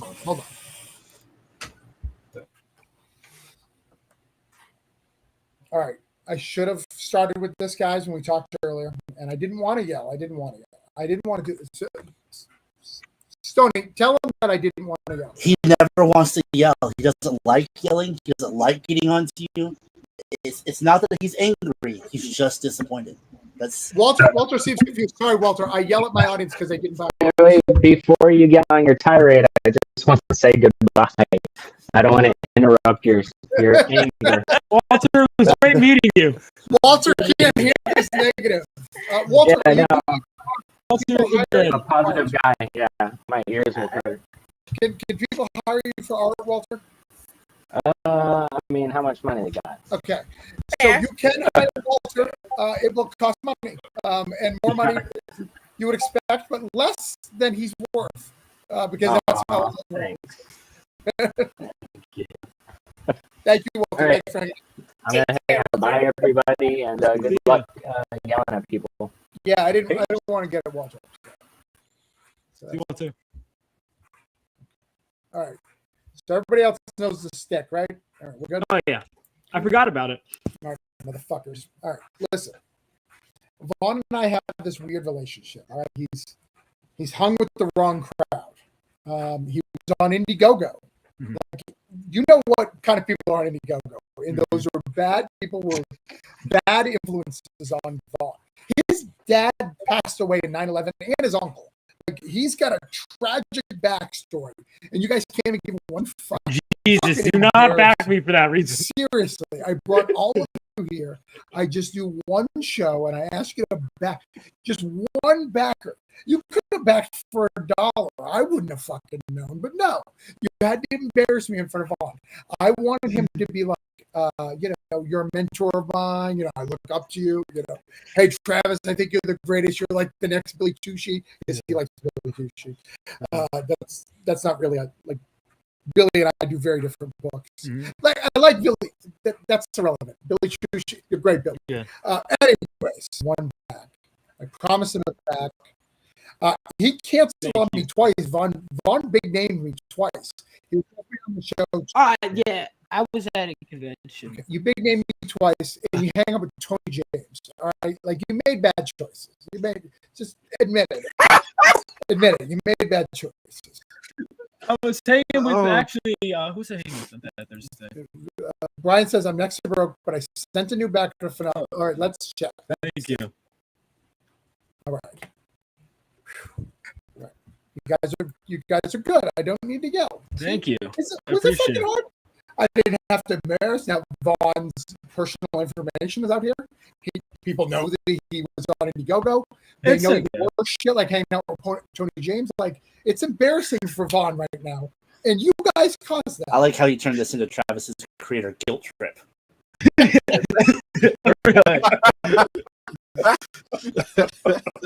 All right,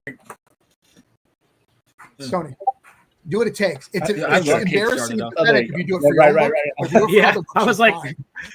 I mean, I could do it for Cthulhu, but I feel like you don't need my help. You have what? I don't like Travis yelling. It makes me upset and concerned. I'm Well, excited. Brian, about Cthulhu, I don't think Cthulhu's gone up yet, so I mean, I would get to work. Braid. I backed that one. Hello. We told you we'd get you to 69. It was 70, but then you pissed that one person off because it That one person. Yeah, wasn't me. absolutely. It wasn't me. God no. It wasn't me. I didn't instigate that at all. For the record. All right. Let's see what sketch tonight is. All right. So you're at 60. Still at 60. Let's refresh. Fresh. Let's see what we got. 62. That fucking two. Hold on. This has to be broken. Oh. No? It's- You know what, Braden? Since there's not money involved, I'm going to give our fans a chance, and I'm going to give the people here a chance, I right? plead with Because you some to of do you, that. we're going to give them a chance. Brian doesn't like me yelling. All right, Yeah, Oscar, thank you can so take much. off. Thank you so wanna much say for bye? having me. And back Cthulhu, it's a great book. So yeah, great talking to you all, and I'll be on the lookout for tomorrow for the last day. Okay. And did you have you sketch night yet? Have you followed it? Sorry. I did. The sketch night of Rook City. We need you to It's a good follow. book. Yeah, I will. I'm on my phone right now. I'm moving into my Oh, laptop. all right. You're on your phone. So I'll connect to the live stream as a It's- viewer it- and just yeah. get through everyone. All right. And you think you think it's Christmas, so I understand. Things are confusing. Yeah. I'm up for celebrating Christmas right now. What is okay? This is a solo yell. Family. I don't think you're watching this, but family. Why the fuck do we got to do laundry every time I'm on a live? So I have that loud fucking buzz. Like seriously, like we could do laundry any other fucking time. I don't know why we're gonna do laundry right now. It's fine. It's always that loud buzz though every time. Okay. Let's see. What Brian will do what? I will throw a boot at random human on the street for not following it. It's a good book. We got to 63, I would actually read that book. I've been throwing- 64. All right. See, now this is how it works, guys. It just keeps going up and up and up. It just slowly gets up. So I shared it out. I'm gonna give them a break because I see some movement here. We're gonna come back in just a minute. We're gonna let people let it simmer like a good tea. Yeah. Right. You know, tea's gonna get hot, and then you gotta add the cream and cool it down. You know. Someone shaving?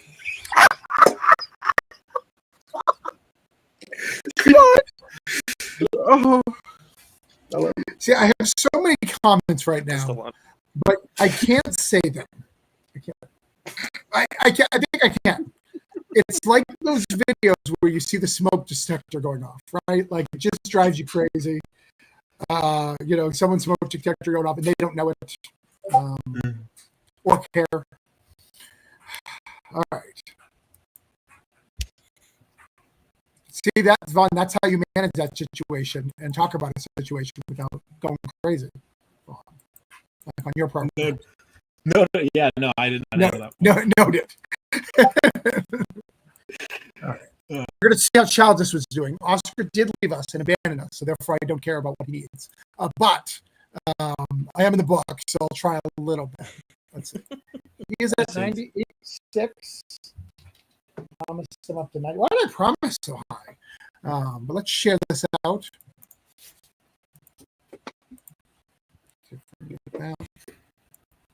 That's a sign from the universe to follow sketch night. Eat it or follow. Brian's a good supporter. Brian. I like Brian. Get Brian on one of my Right? lines. Brian's MVP. Yeah. I hate that over here.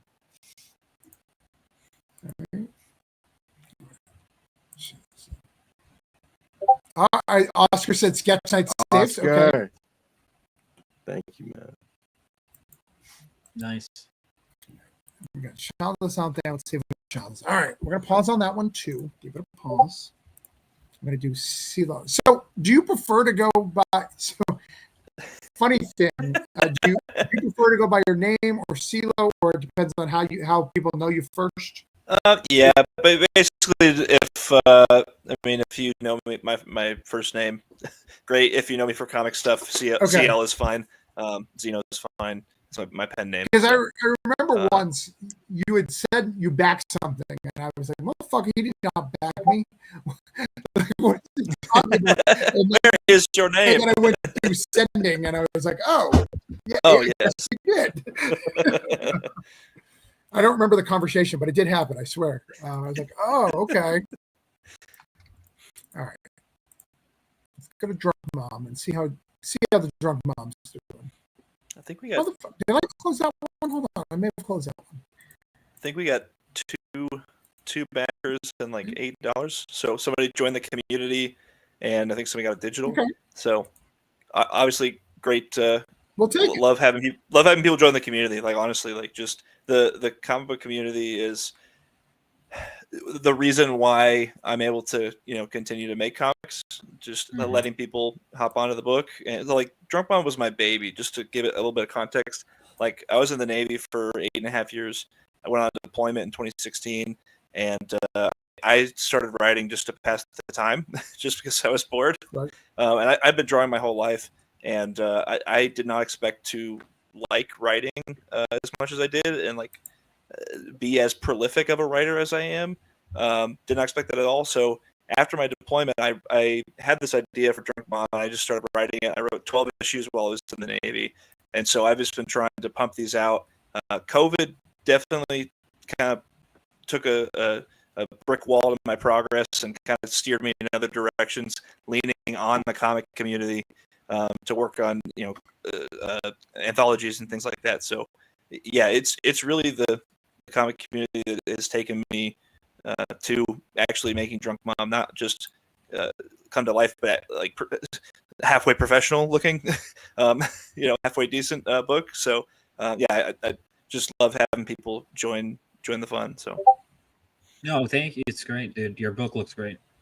thank you so much. Yeah, well, and you're in a 8 years. Cthulhu Thanks for coming your up. service, by the way. You're in the next Cthulhu, so you have some Cthulhu stuff coming. Very excited about that. But you guys should back this Cthulhu, not the next Cthulhu. Just this one. Yeah. Right You now. should back all of them. Just back We'll cross one. that bridge when we get there. Why That's are the- you limiting people? No, because it's not important right now. I'm just killing. I'm making. If they have a decision in their head, am I going to do the next one or this one? I'm just killing that idea for them, and they get to do it right now. And then later, I'll tell them to back that one. But you don't tell them. I fucked up. That one was bad. No, you should have backed that one. I'm so sorry. Back the next one. That was the strategy for this whole thing that Sony and I came up with when we started. Was just say the last one was bad and this one. But, It only then we works so want many people to- times. yeah, it only works so many times, and we're feeling it because this is our lowest one. It's Wow. still doing fine, but it's a little lower. But again, the economy's really bad and stuff like that. Yeah, that's really where I'm at. Like part of my sales pitch for Drunk Mom this time around was I have over 12 tiers, like over a dozen tiers for under $50. Right. Like I'm really trying to stick out for the budget collector. If Drunk Mom you can read it digitally, I mean I'm happy to have you. So I marked you off. Because we got you. Thank you so much. And you did say, hold on, I'm going to stay big for a minute. You did say something that's interesting. Notice how we said $1 to be part of a community? That's right. Unlike people like Tony James, because I will again continue to harass Tony James tonight. I don't know why. I just said it's Vaughn's fault, really. Let's go. Hell yeah. That dude charges $10 to like the community. It should not cost you $10 just to go, I like you. You have to read it for $10. What are we doing? No, you can't. No, he is too good. He's the quality of Alan Moore. So, Obviously. when you were the quality of Alan Moore, then you can make that decision. All right. Again, I don't normally pick on Tony James much. I even apologize. I'm going a little crazy. I'm like, I was just hanging with him this weekend. I'm like, Right. That's why this is happening. I would normally. All right. We got the 493 over here. So we're good there. That's great. We're putting in work today. Good job, guys. All right. get this guy to 500 backers, though. Come on. We'll get to 500 backers. I know you will. It's fine. Yeah, I mean, Like I said, I'm not going to start promoting that book until I get to 30. So we got a long way to go. Just the Gerald von Stoddard cover alone is worth the price of admission for that book.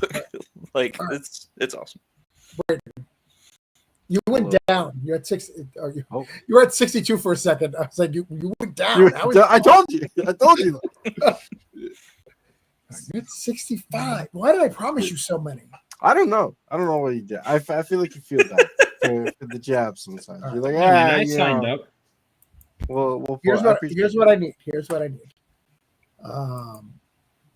Wow, it's something to I lost like 5 people viewing. Like, you guys really like Tony James? Those are their friends.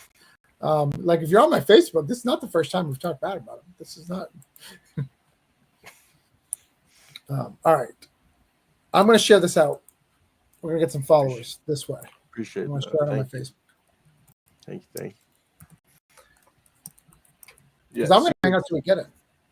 Oh, yeah, all right. I appreciate that. Hell yeah.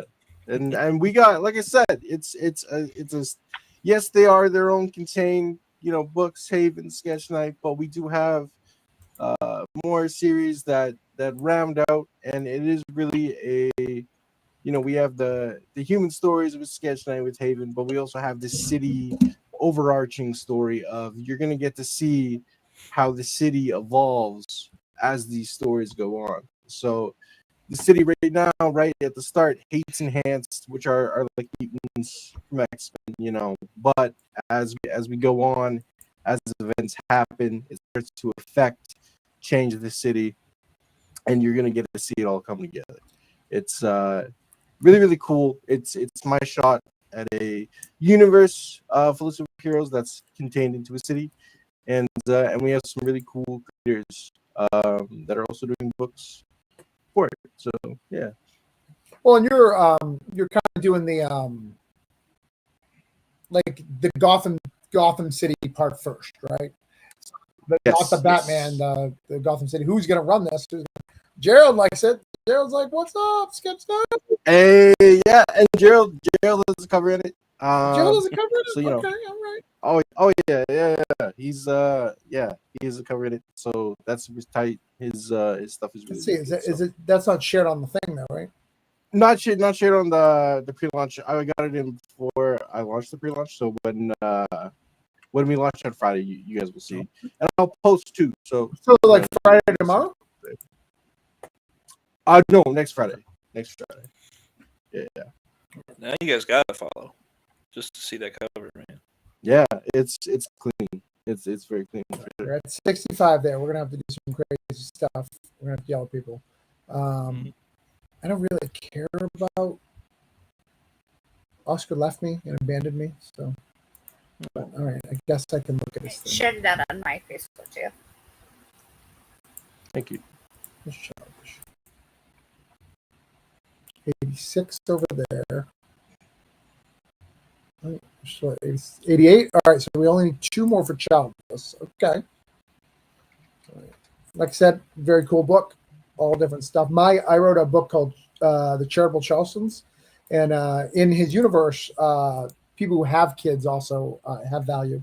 It's not just childless; it's people who have kids. And I did a whole thing about having kids. Like this one family has been like making children to get a whole bunch of money, so they have tons and tons of kids, and this is like the 500th child that they've made in that family. And are they Irish? Probably. All right, so that's that. So let's talk about something else for a minute while we wait for all these things people to follow Sketch Night and stuff like that, because we are only at 65 for Sketch Night, and so we only need a couple more for all these things. So Red Sonja came out. Vaughn has an opinion. I saw it. But I also saw that Rich Johnson, the creator of Bleeding Cool, you know what he said about Red Sonja, Vaughn? What did he and say? I haven't seen it, so I have no horse in this game.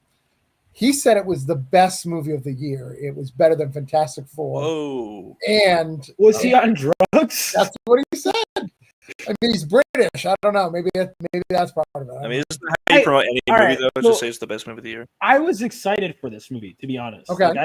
I was like, it's sword sorcery fun. I enjoyed it for the beginning, and then people started talking, and that's when there were problems. Okay. Because the stuff that was coming out of everyone's the movie, I think the director did a great job. I think the costume wardrobe did a great job.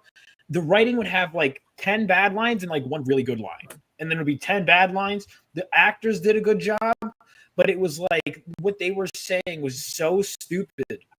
I could not believe. Like there were times I like turned. I'm like, did I hear that? Like there'd be scenes like people would do something, and then they would just explain what they just did, and I'm like, I know. I could not believe the dialogue. Stanley, yeah, that's what it felt like. It felt like so it was comic booky in that way, but like or there's this one moment where this character has, there's like the hero's journey resurrection moment where the character straight up just like says their motivation, and it's the most boring there's no like personal touch. It's like I want to be a hero or whatever. And it's like okay.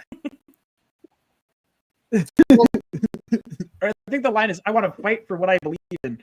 Doesn't explain Just a what she nothing believes in. burger. I'm like, yeah, I was like, what do you believe in? Has everybody expand on seen? Cat probably has. Cat, you haven't seen Superman or Fantastic Four, have you? I like both. I saw Fantastic I like them Four. both too.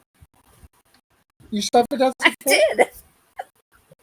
The new one, not the old one, because I think I'm being caught. I think you're like trying the to new trick me.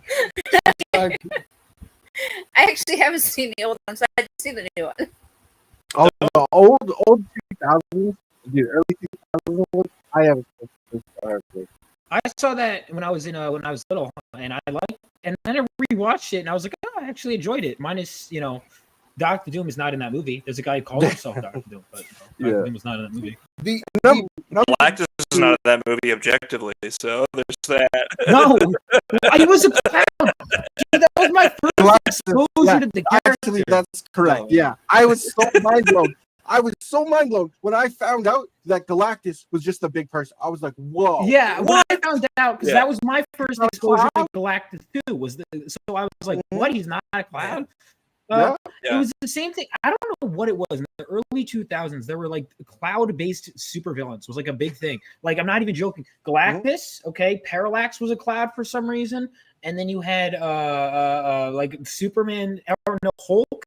In the Hulk movie, his dad becomes a cloud for I don't know why.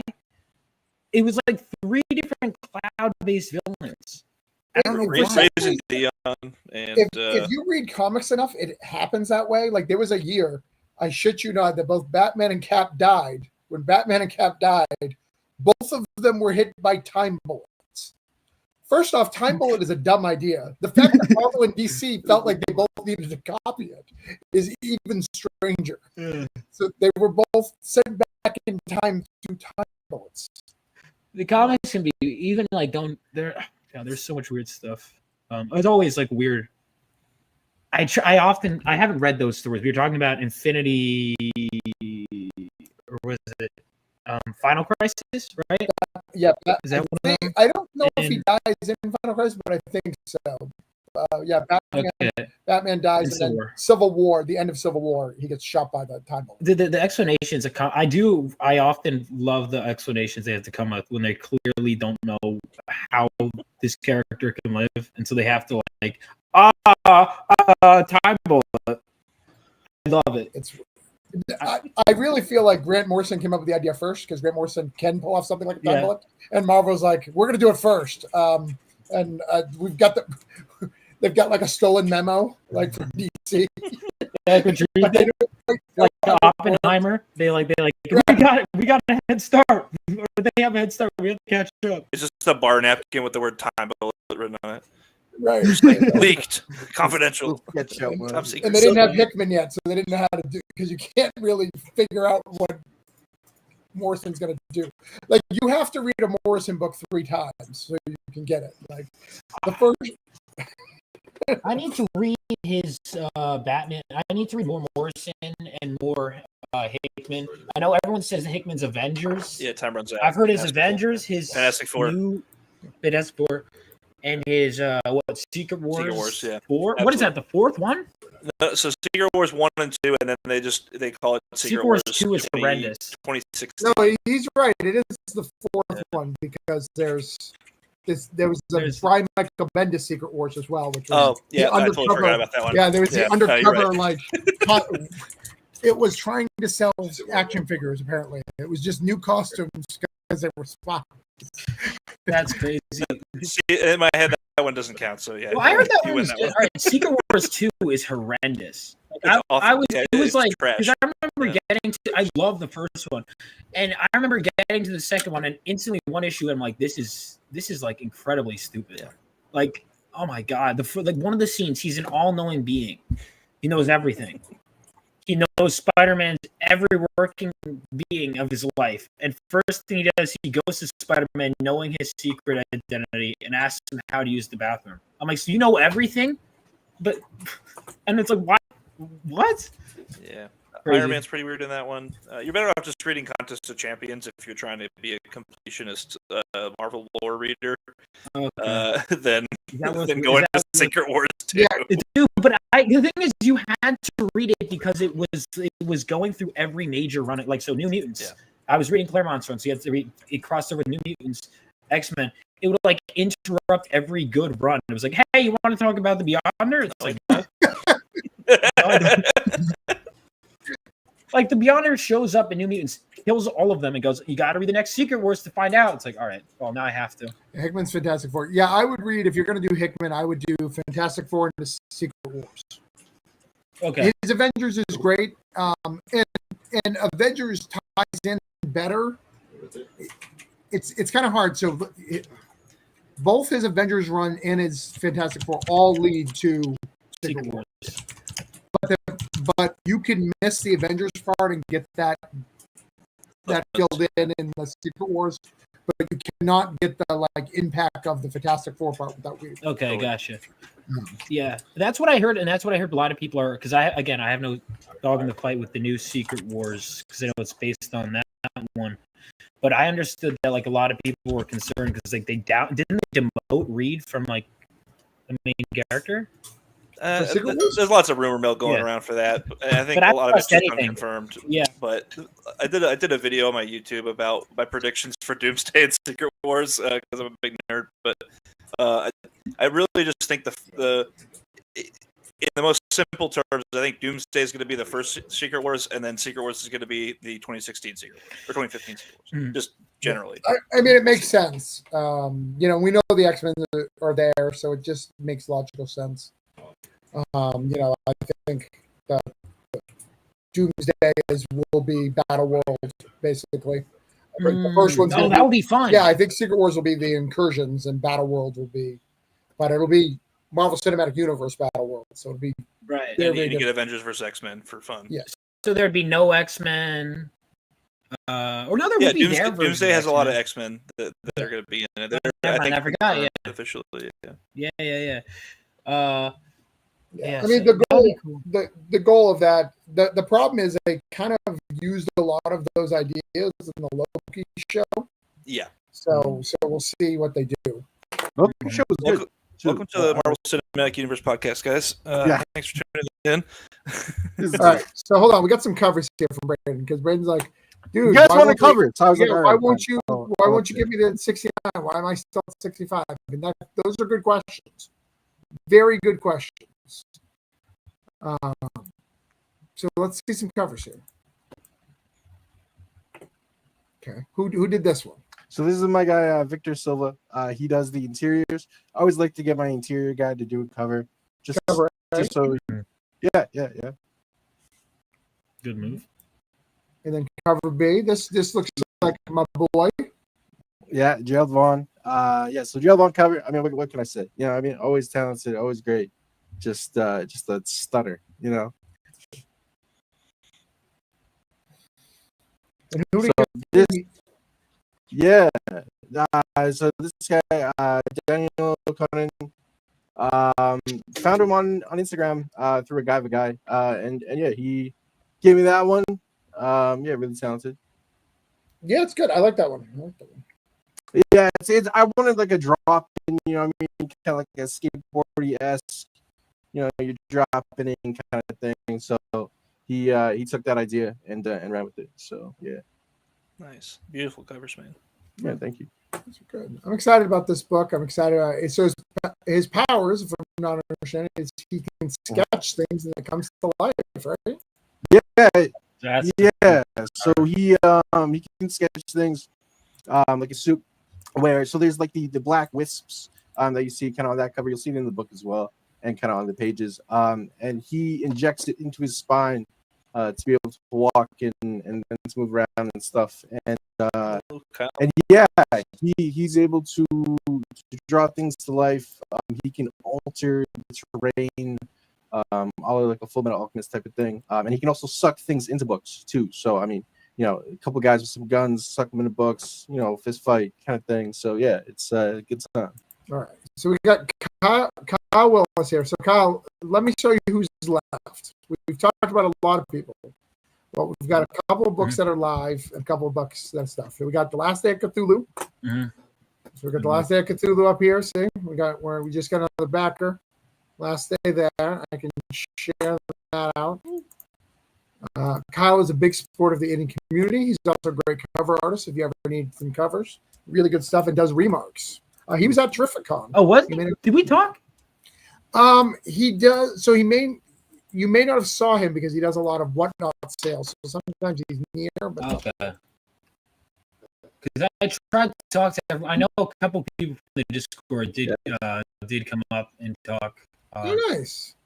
But I didn't get to that many. I think on Saturday I was like, oh, I'll walk around a bit, and then it was like, nope, staying right here. Remarkable. Yes, he likes to remark things. Terrificon's my favorite convention.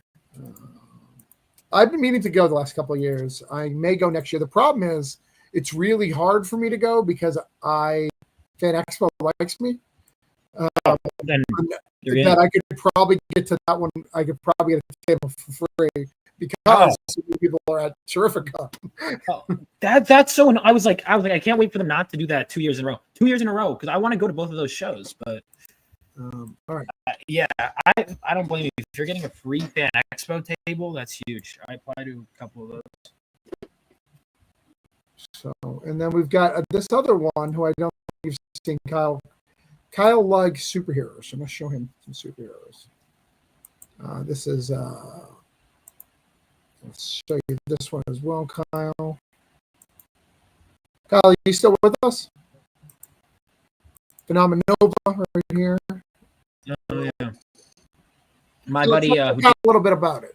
Yeah, so my buddy and I were doing the guy who did that cover, the villains cover. We're at Terrificon. So Phenomenova is a superhero story set 20 years after World War III and follows the son of a veteran who strikes out to become a hero, attempting to stop a heist at a nuclear reactor and failing miserably. And now we're following the team that he's training to join as they try to stop those villains at the reactor. It's kind of jumping back and forth in time. We have a character who can scan memories through physical contact, psychometry, reliving her team's fights at the reactor and trying to solve the mystery.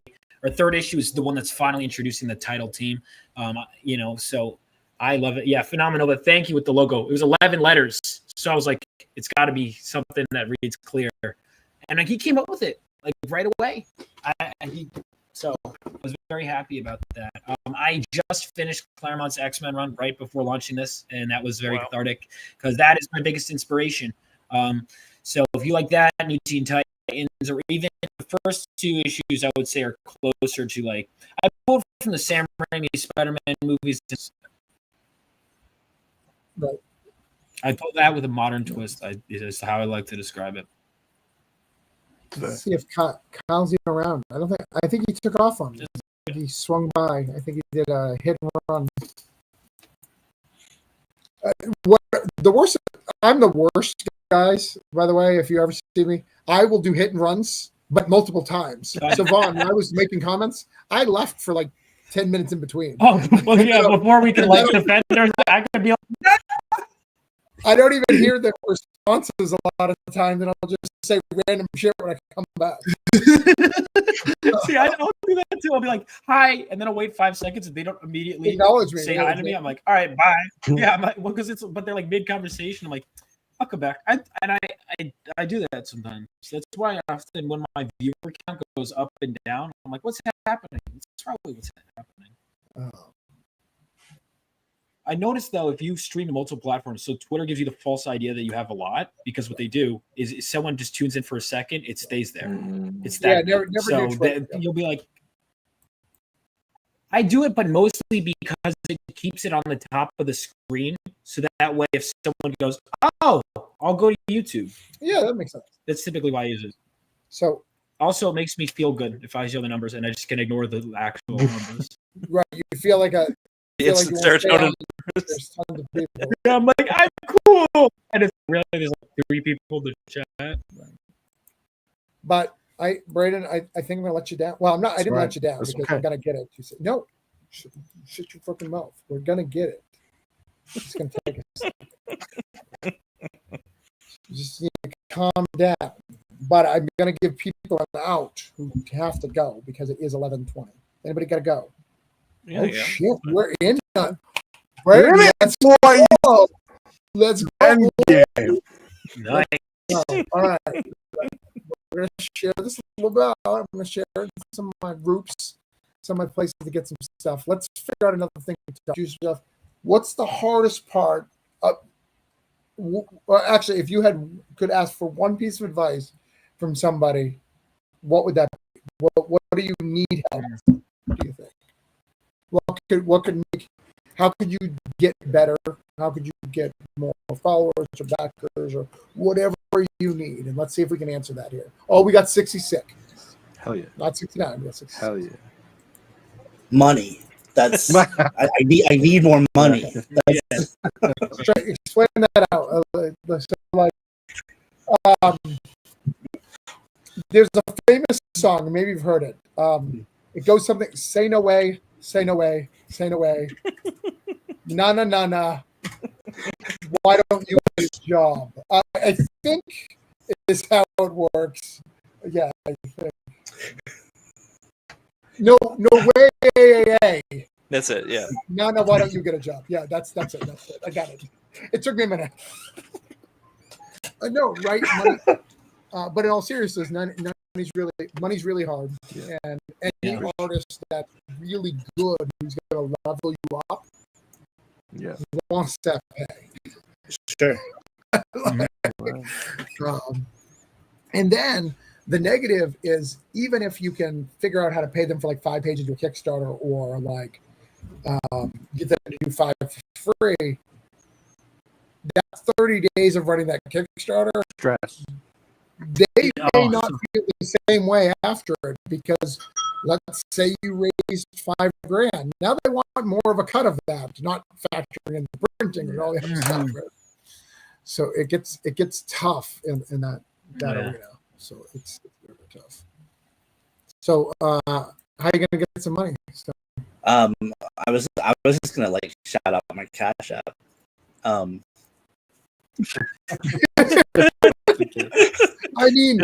yeah, start you're OnlyFans. not likable enough. I think if you did it, I've never done that, but I've always been curious. Like, can I get money?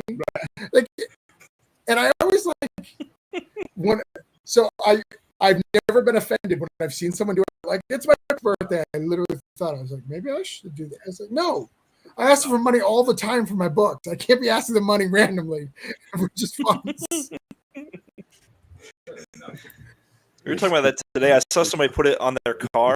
They said, congratulations, I just graduated. Here's my Venmo. I was like, on the back of your car? Like, damn. Random Forever, strangers? right. That's Does that work? crazy. Can I be doing that like all the time?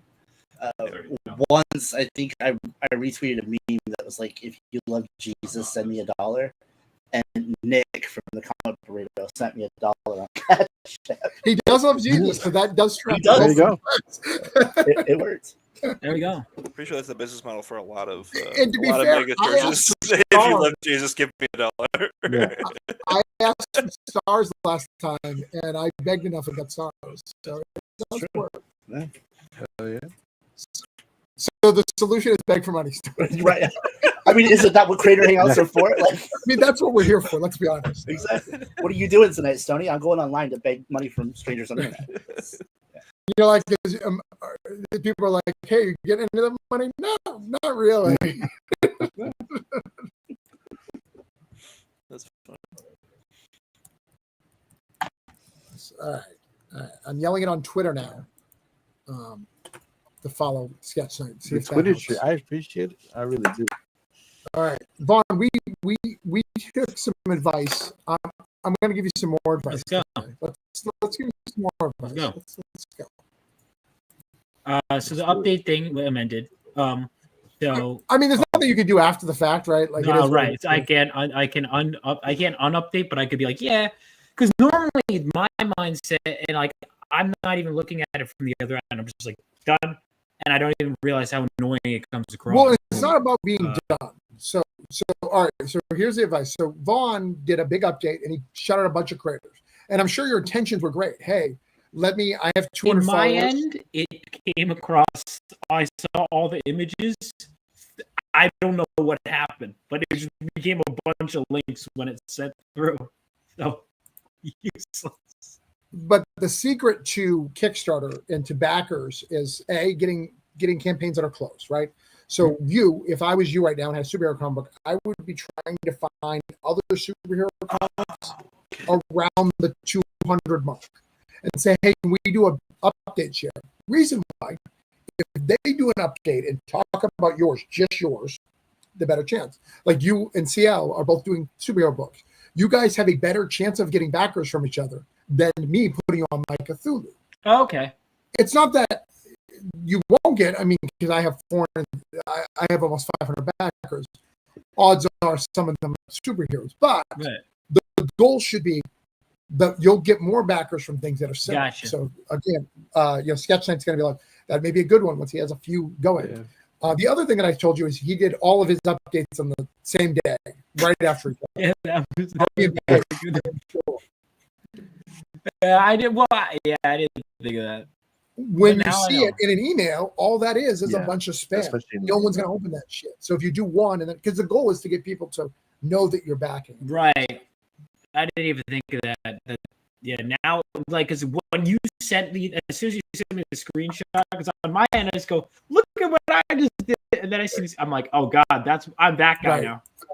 So, like, Yeah, I'm glad I you brought didn't that up think of because, like, I usually share 3 at the end of my Kickstarter updates, and I didn't, I guess, know to criticize the effectiveness of that, of just highlighting just the one. So, yeah, I think I've shared Okay. Phenomenova in one of them. So, I mean, Thank you. maybe I'll Remind me share it if- again with just a solo shout out, It- and it hopefully means it's All right, more- remind me to share yours too, by the way. CL. Okay, yeah. It's so updates should be valuable.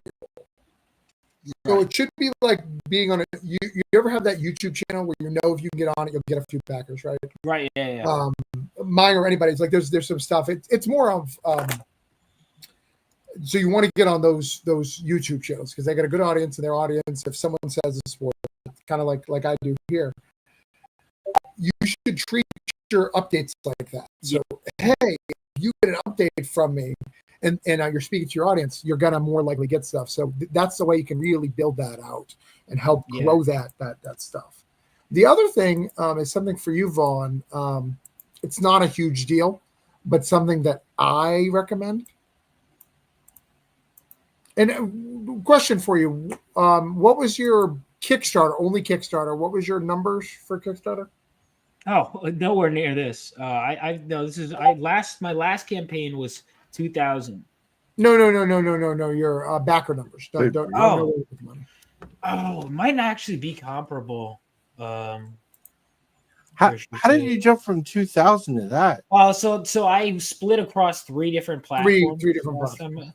And I'm still doing it, but I always would launch on one, and I decided to switch my primary to Kickstarter because for a million reasons. But the algorithm is just like I was on the front page for like a couple days. Like hell, like I would, and that was a lot of foot traffic. So I switched from FM. I was on FM My Comic, and I switched there to here, and it was just because that I had that big boost, and I was like, we're going to do our day one here. That led to a lot of, it was like steamrolling and then just stopped for like a few days and steamrolling and then stopped. But that kind of launch, I got a lot of people getting issues 1 and 2. So I know I got newcomers, which is very big. So Gerald says, I only really share our cameras after, so while they wait, they can check out a personal recommendation. Oh, that's cool. Yeah, that's a good idea, but the better idea is while you're both live is sharing, and then you can help each other. That's how you can grow and share fan bases. Like the goal of this should be sharing fan bases. You're right. The pooling, is to share fan bases, and the more you can do that, and it's unlike Indiegogo or Fund My Comic, it is a typical thing that's done on Kickstarter, right? So Right. Kickstarter does that, so it's not a big thing. So I looked at your other campaigns. You had 43 and like 105, and then this is 203. And you'll probably you still got another 17 days. I think you'll probably hit close to 300 or at least 250. That would be great. I hope so. Now your Indiegogo, did it ever do anything? Not really. So I don't think I'm going to do Indiegogo this time. I think I'm No, gonna like, but how many backers did you get? Do you have any clue? I think it was the same as Kickstarter my first time around. My second time around, it was like because I just that was like my third choice platform. I was like, go nuts, and then they didn't go nuts, and I was like, uh-oh. And it took 60 days to get like a $500, and I was like, why am I here? right. I was like, well, because I was on Fund My Comic, which is like the more indie, like, and it was like while I was there, I was getting more backers on that than I was, and then it took me 60 days to get 500 on Indiegogo, and then that weekend I made more than that in one day at a con in bumfuck nowhere, and I was like, all right, I'm done. Yeah. I was like, You made more in a con. Well, dude, I mean, for a con, that's not crazy. Sure. Yeah, table costs and everything. Yeah, but I mean, to be fair, that is pretty impressive if you factor in like how little stock you have. Yeah, I guess. Right? Like one series. You have one book. Yeah. With 2 issues. You know. Well, I had one at the time, but yeah, I don't know why, dude. I do well at anime conventions. I know nothing about anime. I don't know why. I think it's you. You're very young, or you look younger than you are. Like you can pull off 16. Like if I know, I get ID'd heavily. I've had like when I was at a bar once, like it was me, Billy Tucci, and a bunch of them. We were sitting, and the waiter goes, "I'm gonna need you to see your ID." I'm like, "Here you go," and then he goes, "Yeah, I don't believe this. You have something in state." We all laugh. We're like, "Ha ha ha! That's a good joke." He's like, "No, I'm serious. Do you have something in state?" I'm like, "I'm not from this state. No." And they're like, "This is gonna be a problem." I'm like, "Were you serious?" You're like not I'm from New Jersey. I drove like an hour, and they were like, they were like deadpan serious. They were like gonna kick me out, and I'm like, wrong man. Yeah. Meanwhile, I've never been carded. Right. 21st birthday, they carded my stepdad and not me. Really? True facts. That's crazy. But I think that helps, right? So you look younger. You have a book that's similar to things that they see in anime. Because just the colors that you use are very bright and and stuff like that. So that tracks.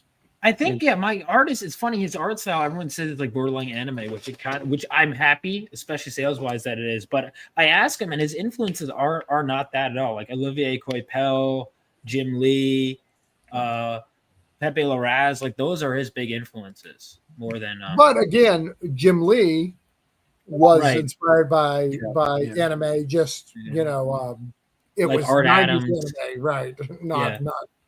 Art Adams and Michael Golden, because Michael Golden's almost like I consider him like the grandfather of the Image guys, because they were all inspired by Art Adams, and Art Adams was heavily inspired by Golden. And Golden pulled a lot from anime.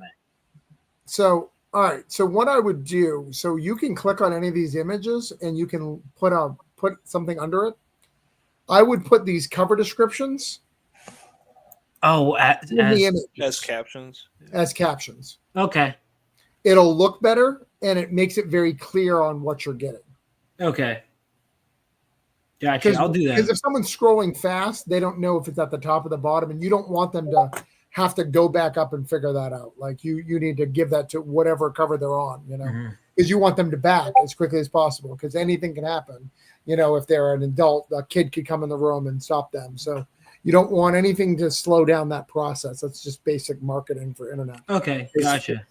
And so those things, again, not a huge deal at all, but little things like that do add up if you have 2 minutes. Yeah. So no, it's good to know. Did you see I added the 3 covers thing? Like you told me to do that? I see that. Yeah. That's a good idea. But what I would do is label it underneath. Again, leave a caption there. Issue 1. You can leave a caption there. Issue 1, 2, and 3, just so people know, because it's so. Here, let me pull it back up. Because the number is so small on the cover. The number is so small because you have that logo and stuff. So people don't really know. They just see 3 covers at the top. So yeah, you want to show it's 3, and that's a big deal. And honestly, like there was this guy who we were helping last week. He barely funded yesterday. And like fifth issue, and still didn't understand the basics of like you're selling a series, Same thing, Braden. When you do your book, I don't know what your book campaign looks like, but you're selling the book series not Right. just Sketch Night. So you want to make Right. sure Yeah. Throw Haven on there too, and let them know that it's it's connected to something bigger, and so people can get both, and that they should get both. Like you want to encourage them. for sure. The other thing for you, Vaughn, is you're very close. If you can get probably about 50 more backers, you can use BackerKit. Yeah, I've heard a lot about them, but I've gone through them with other campaigns. So what exactly do they do? Oh yeah, don't. So what you've done with other campaigns is you've done fulfillment through BackerKit. Fuck that shit. That shit's useless. Okay. It's just a waste of time. There's a thing called BackerKit Launch, and what it does is it'll email all your prior backers, and it has a very good open rate. So it will take all your stuff, just like an email list, and it'll email them, and you can email them several times, but it has a very good return on investment rate. Okay. Does that like qualify for projects before you hit the 300 previously for your account?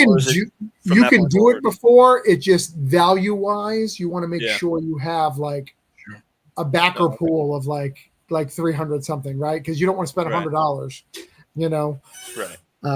Especially you with your recent marketing plan, you said, "Hey, everything's under 50." Well, you know, right? Yeah, you want to be able to make it back pretty quick. You know, obviously that's where Cthulhu really helps me, right? Because I've got like a bunch of backers, so I'm messaging all of them when I do a campaign. But BackerKit, that's the secret to like keeping us high, like a Pat Shan and a Charlie or a David Byrne. Part of that is BackerKit. That's Rob Multari. That's the only thing that they use is BackerKit Launch. They don't use the platform. They use the launch part because it's. That's cool. All right, I'll have to. All right, I'll have to look into that. Will they reach out to me? Do you think, or no? You reach out to them and just do it. But I wouldn't do it till your next campaign. You need a little bit more backers to. Again, it's not like CL was asking. It's 100% could use, and you may make enough that's worth it. But if you have 300 something, I promise you that first email will make your money back and more. Okay. Okay. Hey, Vaughn, since we're both doing superhero stuff, where do you like find the most eyes when you post? Like what God, so for me personally, Twitter, but it really does depend. Like, because I have comparable numbers, but it's different. Like my Twitter audience is basically everyone who follows me is like knows comics. My Instagram is rougher. Like TikTok, people will say that looks cool. I don't think any of them are even old enough to be back. Yeah. To be honest, they're all like children. So I think they'll be like, that looks cool. But I noticed like, and even people who are big on TikTok will tell you they have like the lowest conversion rate. I feel like, at least from my experience. I don't know about other people. For me, Twitter, I really go everywhere. YouTube. Yeah. I mean, obviously, like this Discord has been great. There's a lot of pockets. There's not one of the things is you need to use basically, and I hate to say it because I hate being perpetually online. You really do have to use like everything because all have family or all have comic book industry, like Kickstarter, especially. Like I had a friend who was launching a Kickstarter, and I'm like, dude, you need to make a Facebook account. He's like, I don't like Facebook. I'm like, I don't care. You need to make a Facebook. Professional. That's where I found my artist. Yeah. Like, you know, Yeah, so sure. You got to use all of them, man. Like I wish there was a one size fits all because that would be amazing. Yeah, no. But I think Twitter for me was big because I'd asked Vika and Marion too, and honestly, that's where one of the things I would do when I would get things like you got to build enthusiasm too. Is I think one of the reasons a lot of people backed me was because I make these shorts where I'm just constantly selling the product or talking about things I like and things I'm into and relating it to that. Yeah. That's the kind of because there's so many superhero books, right? And I don't know, like there's not one way to sell it. When you post on Twitter, do you do like are there like Twitter groups like Facebook or you I just post it should. like on your page kind of thing? You know, what I mean? should do Twitter. I forgot that was even a thing. But you did I don't even know. you did 14 on your first one, which is, a lot of friends and family and a lot of first time creator, like support. You got all that stuff on Fund My Comic. And then you dropped to about half of that the second one, right? Yeah, I'm sorry for the dropped half for the second one. Yeah, well, the second I made the intelligent business decision of launching in January with a book that was half the price of my first book. So that was part of it, I think. And then, but here's the thing: the backer number was pretty close. It was actually higher on Kickstarter with but the backer number, yeah, it was pretty close. But it was like a lot of people were like, "Dude, why are you launching in January?" I'm like, "Because I want the book by a different month." So yeah, that was but that's bullshit that people make up, right? If you have a product that people want, it doesn't fucking matter when you launch, right? You can tell me you could launch Saga whenever you want. I'm gonna go to the comic store. Oh yeah, 100%. Well, I don't think it was. I think that was part of it. But even then, like on my launch day, I still did pretty well compared to, because again, I had 4 $10 books as opposed to the $20 books and then $25 variant covers for issue 1. So I think that was part of it too. I don't know. I don't know why. Doing an update to the Fund My Comic to try to get them on your Kickstarter side. I've considered it, but I was just going to keep them on because normally the people. Let me tell you why. When we talked about this backer kit launch, the negative Fund My Comic being like kind of its own thing. The backer kit connects to Indiegogo, connects to Kickstarter, does not connect to Fund My Comic. Okay. So if you want to get them into your system where you can easily monopolize it. Ooh, I didn't think of that. Yeah, they're better as Kickstarter backers. Okay. Because I could do that. I almost feel bad. Separate. Well, it's not even keeping them separate. I don't care about that. I don't care where they go. I almost feel bad. We're like using someone's platform to say, hey. I sent an email on Indiegogo yesterday because I did Cthulhu back in the day. I was like, hey guys, remember me? Yeah, right. At the end of the day, if it works, it works. Yeah. Yeah, the platforms are there for you to use. They don't care either, honestly. Yeah, I'll do it. I'm proud of it. Why not? All right. Yeah, that's a good point. I think I'll do that. I mean, it can't hurt, and just let them know. Worst case scenario, they don't. What I would do is write in the meme, hey, if you prefer to only shop at Fund My Comic, I will be bringing us here. But but if you would like to be in on it now, like now's the time. Yeah, here it is. All right. Yeah, I'm thinking I'm gonna actually right after this. All right, it's a weird time of day. It's almost midnight. All right, I'll see if I could. Madly. I'll just schedule it for the morning. Do it in the morning or whatever. Yeah. And I won't spam them all at once like I did with Kickstarter. Correct. Yeah. Well, actually, I don't care what you do on Fund My Comic. Well, I know you don't, but I'm saying it's a general business practice. It's a general business practice, though. Yeah. Better business practice, yeah.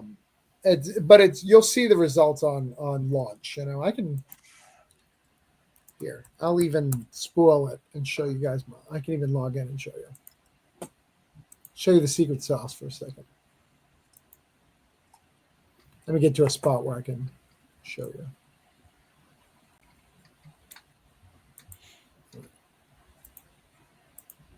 By the way, guys, I still need you to do sketch night, so I'm not here all fucking. If we're not at 69 back followers for sketch night, I swear to God.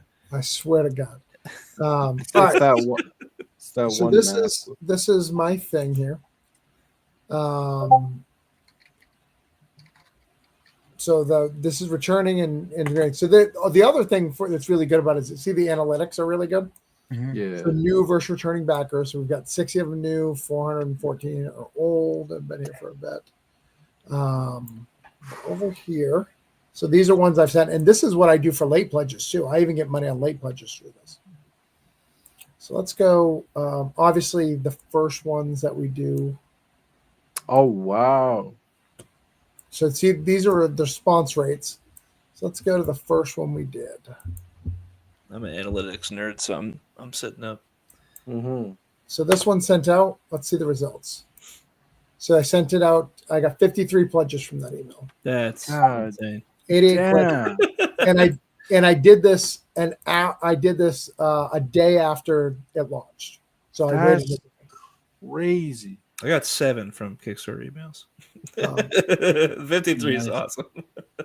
I got 53 pledges from that, and then I do this every couple of days. So I do it every 5 days, 7. Like Sure. so, doing it. And you can. And you said when you have like close to kind of 300 backers is when to kind of Just when the money is right, when it makes sure. sense, you know. Sure. And you can count it on multiple campaigns, but Mm-hmm. you know.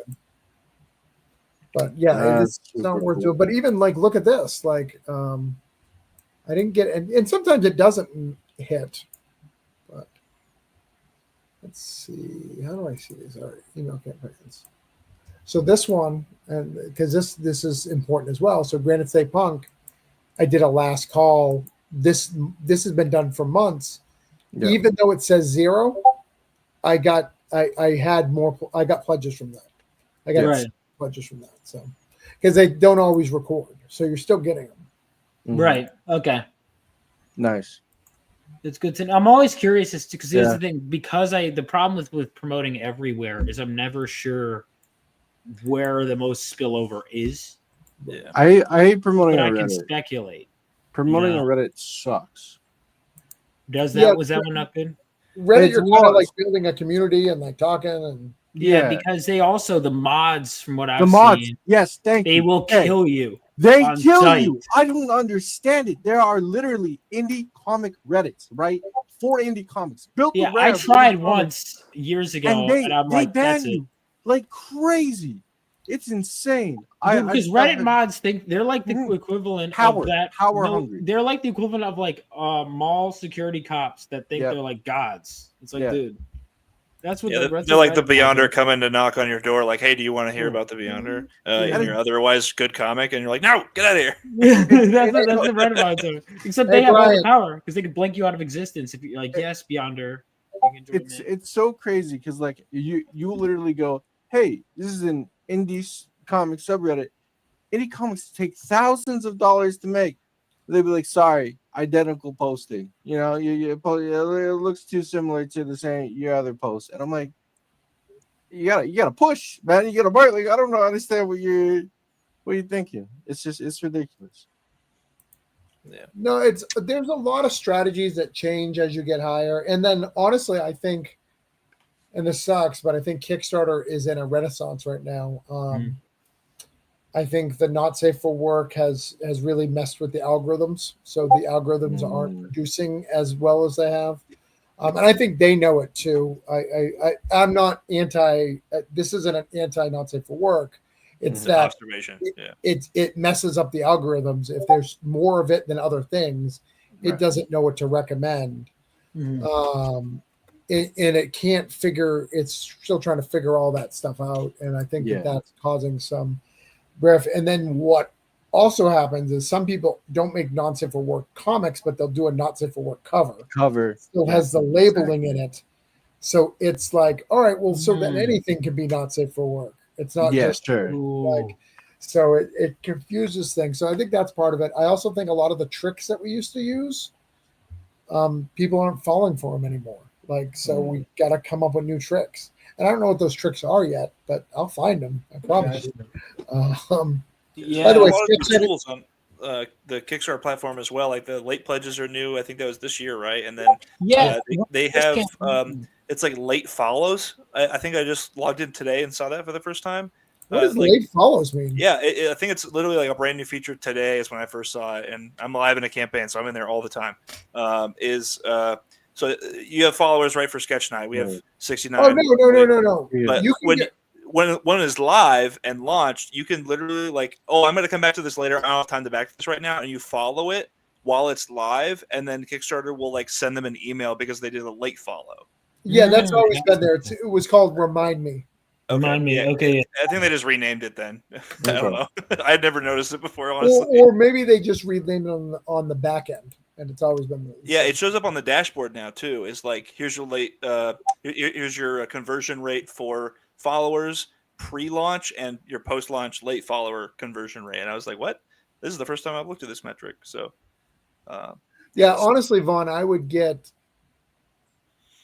if you can get as many backers as you can over to Kickstarter, it will be way easier in life for you if you eventually figure out these other platforms aren't good fits for you.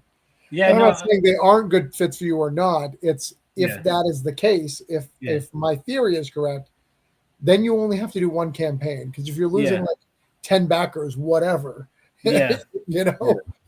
Yeah, they'll I see agree. it.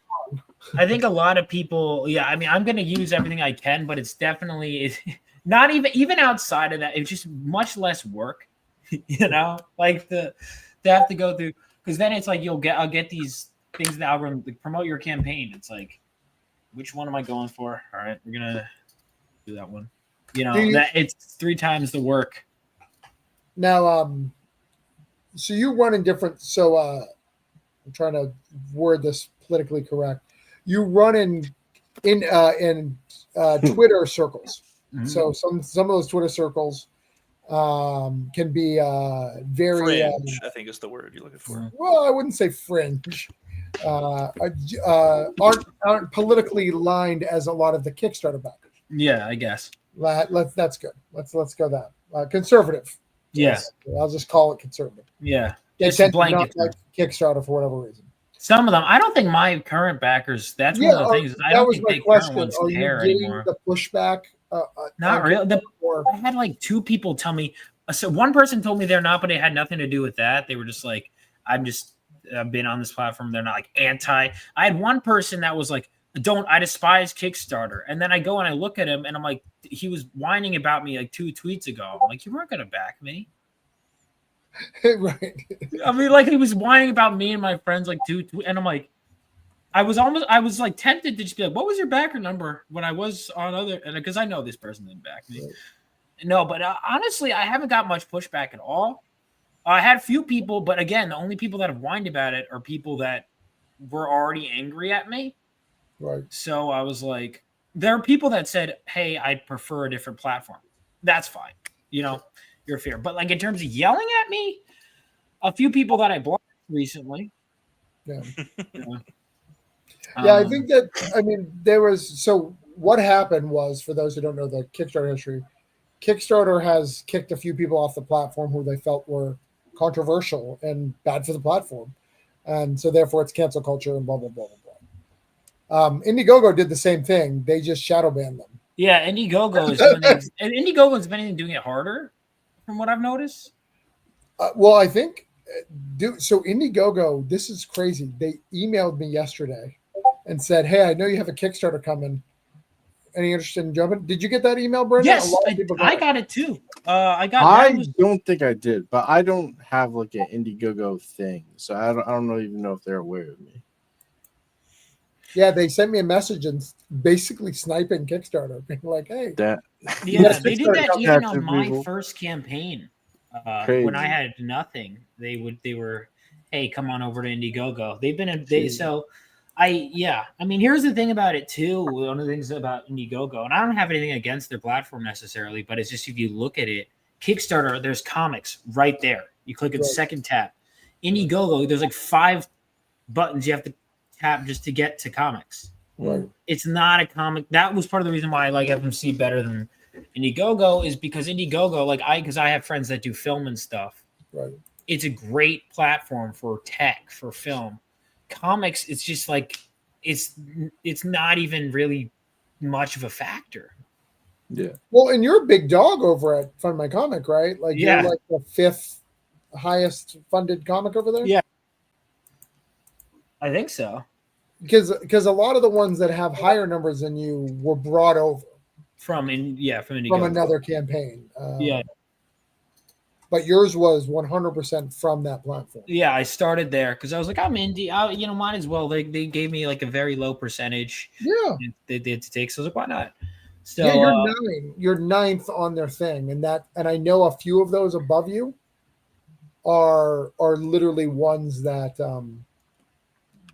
came from another platform. So I Yeah. don't those. Yeah. So, like, if we're talking originally started on Fund My Comic, yeah, I'm one of the. So that was why it was kind of hardish to leave, just because it's like, I got my place, but it's like, you know what? They'll have, like, it's not like they're gonna boot me off. Like, I'll come back with whatever, and if people like me there, they like me there. But I realized with that, if I had even just a percentage of that, Right. and I could boost that in the algorithm I launched, that's still very, very good. Yeah. And a lot of people got eyes on who hadn't seen my work, and that was really important to me. Well, and I think what's important about that too, to give you extra credit, you didn't have an algorithm that was helping you. That No. was all organic from you. Yeah. You know, maybe one or two people were backing something else and saw your thing, sure, but it wasn't a search algorithm that's Right. designed to do it. So Kickstarter, the reason why it works so well and why it's struggling right now is it knows if you back another comic, it's probably going to show Drunk Mom and Phenomenon or whatever other superheroes. Yeah. It's figuring out what you Yeah. could possibly like Yeah. to give you the best possible chances, not just whatever it felt like putting on there.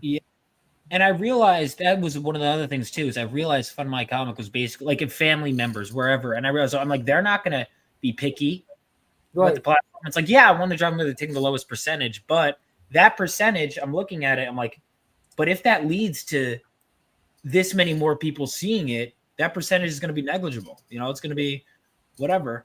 And so it was really a business. And I'm glad I made it. I'm really, you know, and I'm love that I'm learning. Like, people are like, oh, Kickstarter. Like, I'm always hearing these conversations about update blasts. Like, even you reaching out to me, like, who am I to you? You know, and you're like, hey, here's what you can work on. Blah blah blah. Like, I love that. And there's just, it's also people really. Another thing too is even just, and this is just the kind of, I guess this is a very minor reason, but it's almost like an annoyance thing, is having like the default everyone says is Kickstarter. So I was like, might as well just cut out yeah, that's the one I'm on. It's because I'm always like, oh, well, it's not Kickstarter, it's blah, blah, blah, blah, blah. Now I'm at a convention, I can just go, yeah, it's on Kickstarter. And they go, oh, okay. Because it's just the default. It's like, why, if you have plenty of campaigns you like on there, I appreciate it. And again, I'm not knocking any other platform. I like all of them, but Kickstarter is just great. Also, every time I'm using Kickstarter, they're constantly tuning the system, trying new features. Yeah. So, like, I've launched 3 campaigns. This is my 3rd one in not that long of a time. I think maybe within a year. And every time there's new features. Right. Like, that's crazy. Or there's always new things the algorithm's doing, and I love that. The algorithm's growing. Yeah. Travis, I gotta run. Thank you. Oh, because thank you got you your so much. 69. No, stop it. No, Couldn't I make it 2 more minutes. I took the trap draw. I took the trap draw thing. You took All the what? right. Who was it? Was it Trap You- Show? Wait, Trap whoa. Jar? You're ready to write a Trapshire comic? I'm ready. I'm ready. I'm ready. Hey, I'm ready. What do we got? are you Trap ready? Shop. Let's go. Yeah. Okay. I will. Okay, my character's called Muzzle, guys, and Yeah. he's great. Yeah. Okay. Okay. I super appreciate it. Thank you You're very welcome. much. We were gonna log out anyways. You're good. Okay. Cool. Okay. It Nice is meeting you, midnight. everyone. Um, Nice meeting you guys. A lot of you guys have to work tomorrow, so we're gonna let you guys go. Let me send out the links one more time for people who are late night and are missing our stuff. Make sure everybody gets it. Don't forget my Cash App. In the Cash App, That's right, dude, I would share your Cash App if you put it. Like, you should do that next time Shoot we your have shot, one of man. these. Yeah, do it. Take your shot. It's Stoney. I want you to do it tomorrow when we do the final thing. Just bring a Cash App like link, make it on an image so you can share it on a Facebook. And I'd be like, so what are we got to talk about? Stoney's got to talk about his Cash App. So this is a campaign to get Stoney money. It's good. Needs a lot of help, you guys. We really need to get this Cash App filled up. A lot of help. Yeah. Oh, man. His Cash App, unfortunately, Cash App is not a good crowdfunding platform. It does not show how much he has. So we're just going to have to take his word for it that it's at zero. He's had 0 backers to the Cash App at this time. All right, so let me share some of these campaigns out. All right, we've got Drunk Mom. I've got that out here. I'm going to share that because you're here. Let's get that out one more time. I love that we're all working in the morning and up at midnight like crazy people. That's my favorite thing about indie comic creators. Oh, what? What's a Work a 12-hour shift and then stay when are till you done midnight and then do it all working? again. I'm Yeah. like, I'm not done working ever. Yeah, and then I've got like I think my wife. I think I saw her post on Facebook. So she's waiting for me to go to bed because she's sweet like that. She likes to go to bed with me. So she's probably really tired and being like, "When is he gonna shut the fuck up talking to him?" Vaughn's that drunk guy at Baltimore, right? Was I? Oh, I was apparently. Yeah, I was. Oh, you were Oh plastered. yeah, I was plastered. And I say Baltimore. this with respect. No, I was because I remember because Wow. Billy was the other day. He's like, "Are you okay, dude? Like I saw you last night." Because I was messed up with all this. You know what it was? It was. I'm gonna blame him because they got me into drinking bourbon, and I love it. But the thing is, I don't stop. And I do. That's my problem too, and that's why I quit drinking. And then well, yeah. But no, Baltimore. That absolutely I was. But man, it was fun. I'm also, by the way, guys, if any of you have Global Comics, I'm on there too. I'm on the front page right now, actually, as a staff pick. Yeah, that's great. Which has been great. It's been trickling in a little bit. I don't know if it's going to translate to Kickstarter, but I'm on they have a crowdfunding tab too. So if any of you guys, I recommend everyone, like, it's a great platform, Are you getting money? Getting like cents or just reads? Yeah, I'm getting money, not a lot, not anything substantial, but I'm hoping if I scale this up enough, that's good money. Yeah, I was really sad with Global Comics the other day because someone read all 5 issues of Granite State Punk, and I made less than 1 issue, and the reality of it was very upsetting to me. That's sad. Oh man, because I if you read all of them, I should get 1 issue's worth. Like I feel that's a fair trade. That's dang. That's yeah. Because I realized I made. I'm like, oh wow, look at all these views I'm getting. All right, 9 cents today. Cool. Yeah, I've been able. So I've cashed out once at $30, and I'm about to cash out for my second $30. But they have a delay when they give you money, like when they give it to you. I don't know when they do, but I have to wait until they give me my other 10 to do it, which is so annoying. I am at.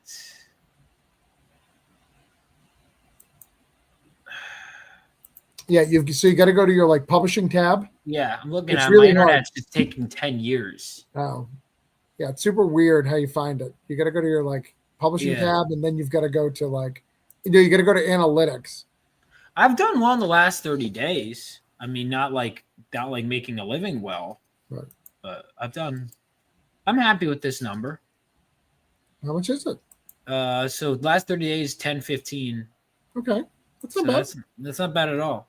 And again, you got to think that Global Comics is designed anti our comics, like manga, like it's based on page reads.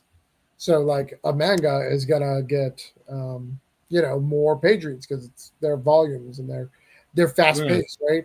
Just them powering up is like 27 pages. So you gotta wait for 27 pages of powering up. That's all black and white. Right. So they're getting more page turns than you are. So. Right. Okay, so that's how their algorithm. All right, gotcha.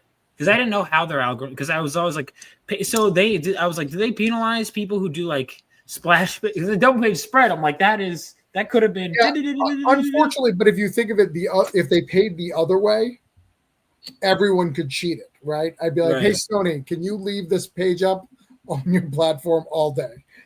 Just you're a very bad reader, and you just need. You just page. Yeah, that would be the easiest one to abuse for sure. Maybe people read comics the way I have been trying to watch K-pop Demon Hunter. Oh, I started that show's good. I started it like 5 days ago and got interrupted halfway through, and I've yet to manage to go back and finish it. I was really happy. Like for some reason, as I've gotten older, anime stuff like struggles with me, like animated stuff. But that I really wanted to watch that Predator thing that came out, and it's episodic. I was like, this movie's great. This is the best movie ever made. It's already made with breaks. That's fantastic. All right, guys. I've shared all your links. Oh, Kat, I gotta share your link. You shared all the comic links. It's fine. I'll share it. All right. So for those who are in Cthulhu, we will be back tomorrow. I'll post about that. If you're not in, oh, you got another one, Kat. You're at 19. Yay! Woo! I mean, if I hit 20, I'll actually do the cover reveal. Ooh. I didn't know that. See, I would have got you 20 tonight if I knew that. I didn't say honestly that. didn't think of it right now. All right. But I'll do an art reveal tomorrow. But yeah, it's time to go. It's midnight. All right. Thank you so Well, much. cool. Thanks for having us on. Bye. Yeah. Thanks for everything you do, supporting everybody. Yeah, So. of course. It's always a Yeah, pleasure. we gotta go to bed. I have a Fairy Tales 3 story to edit tomorrow. Oh, nice. All right. Bye. See you.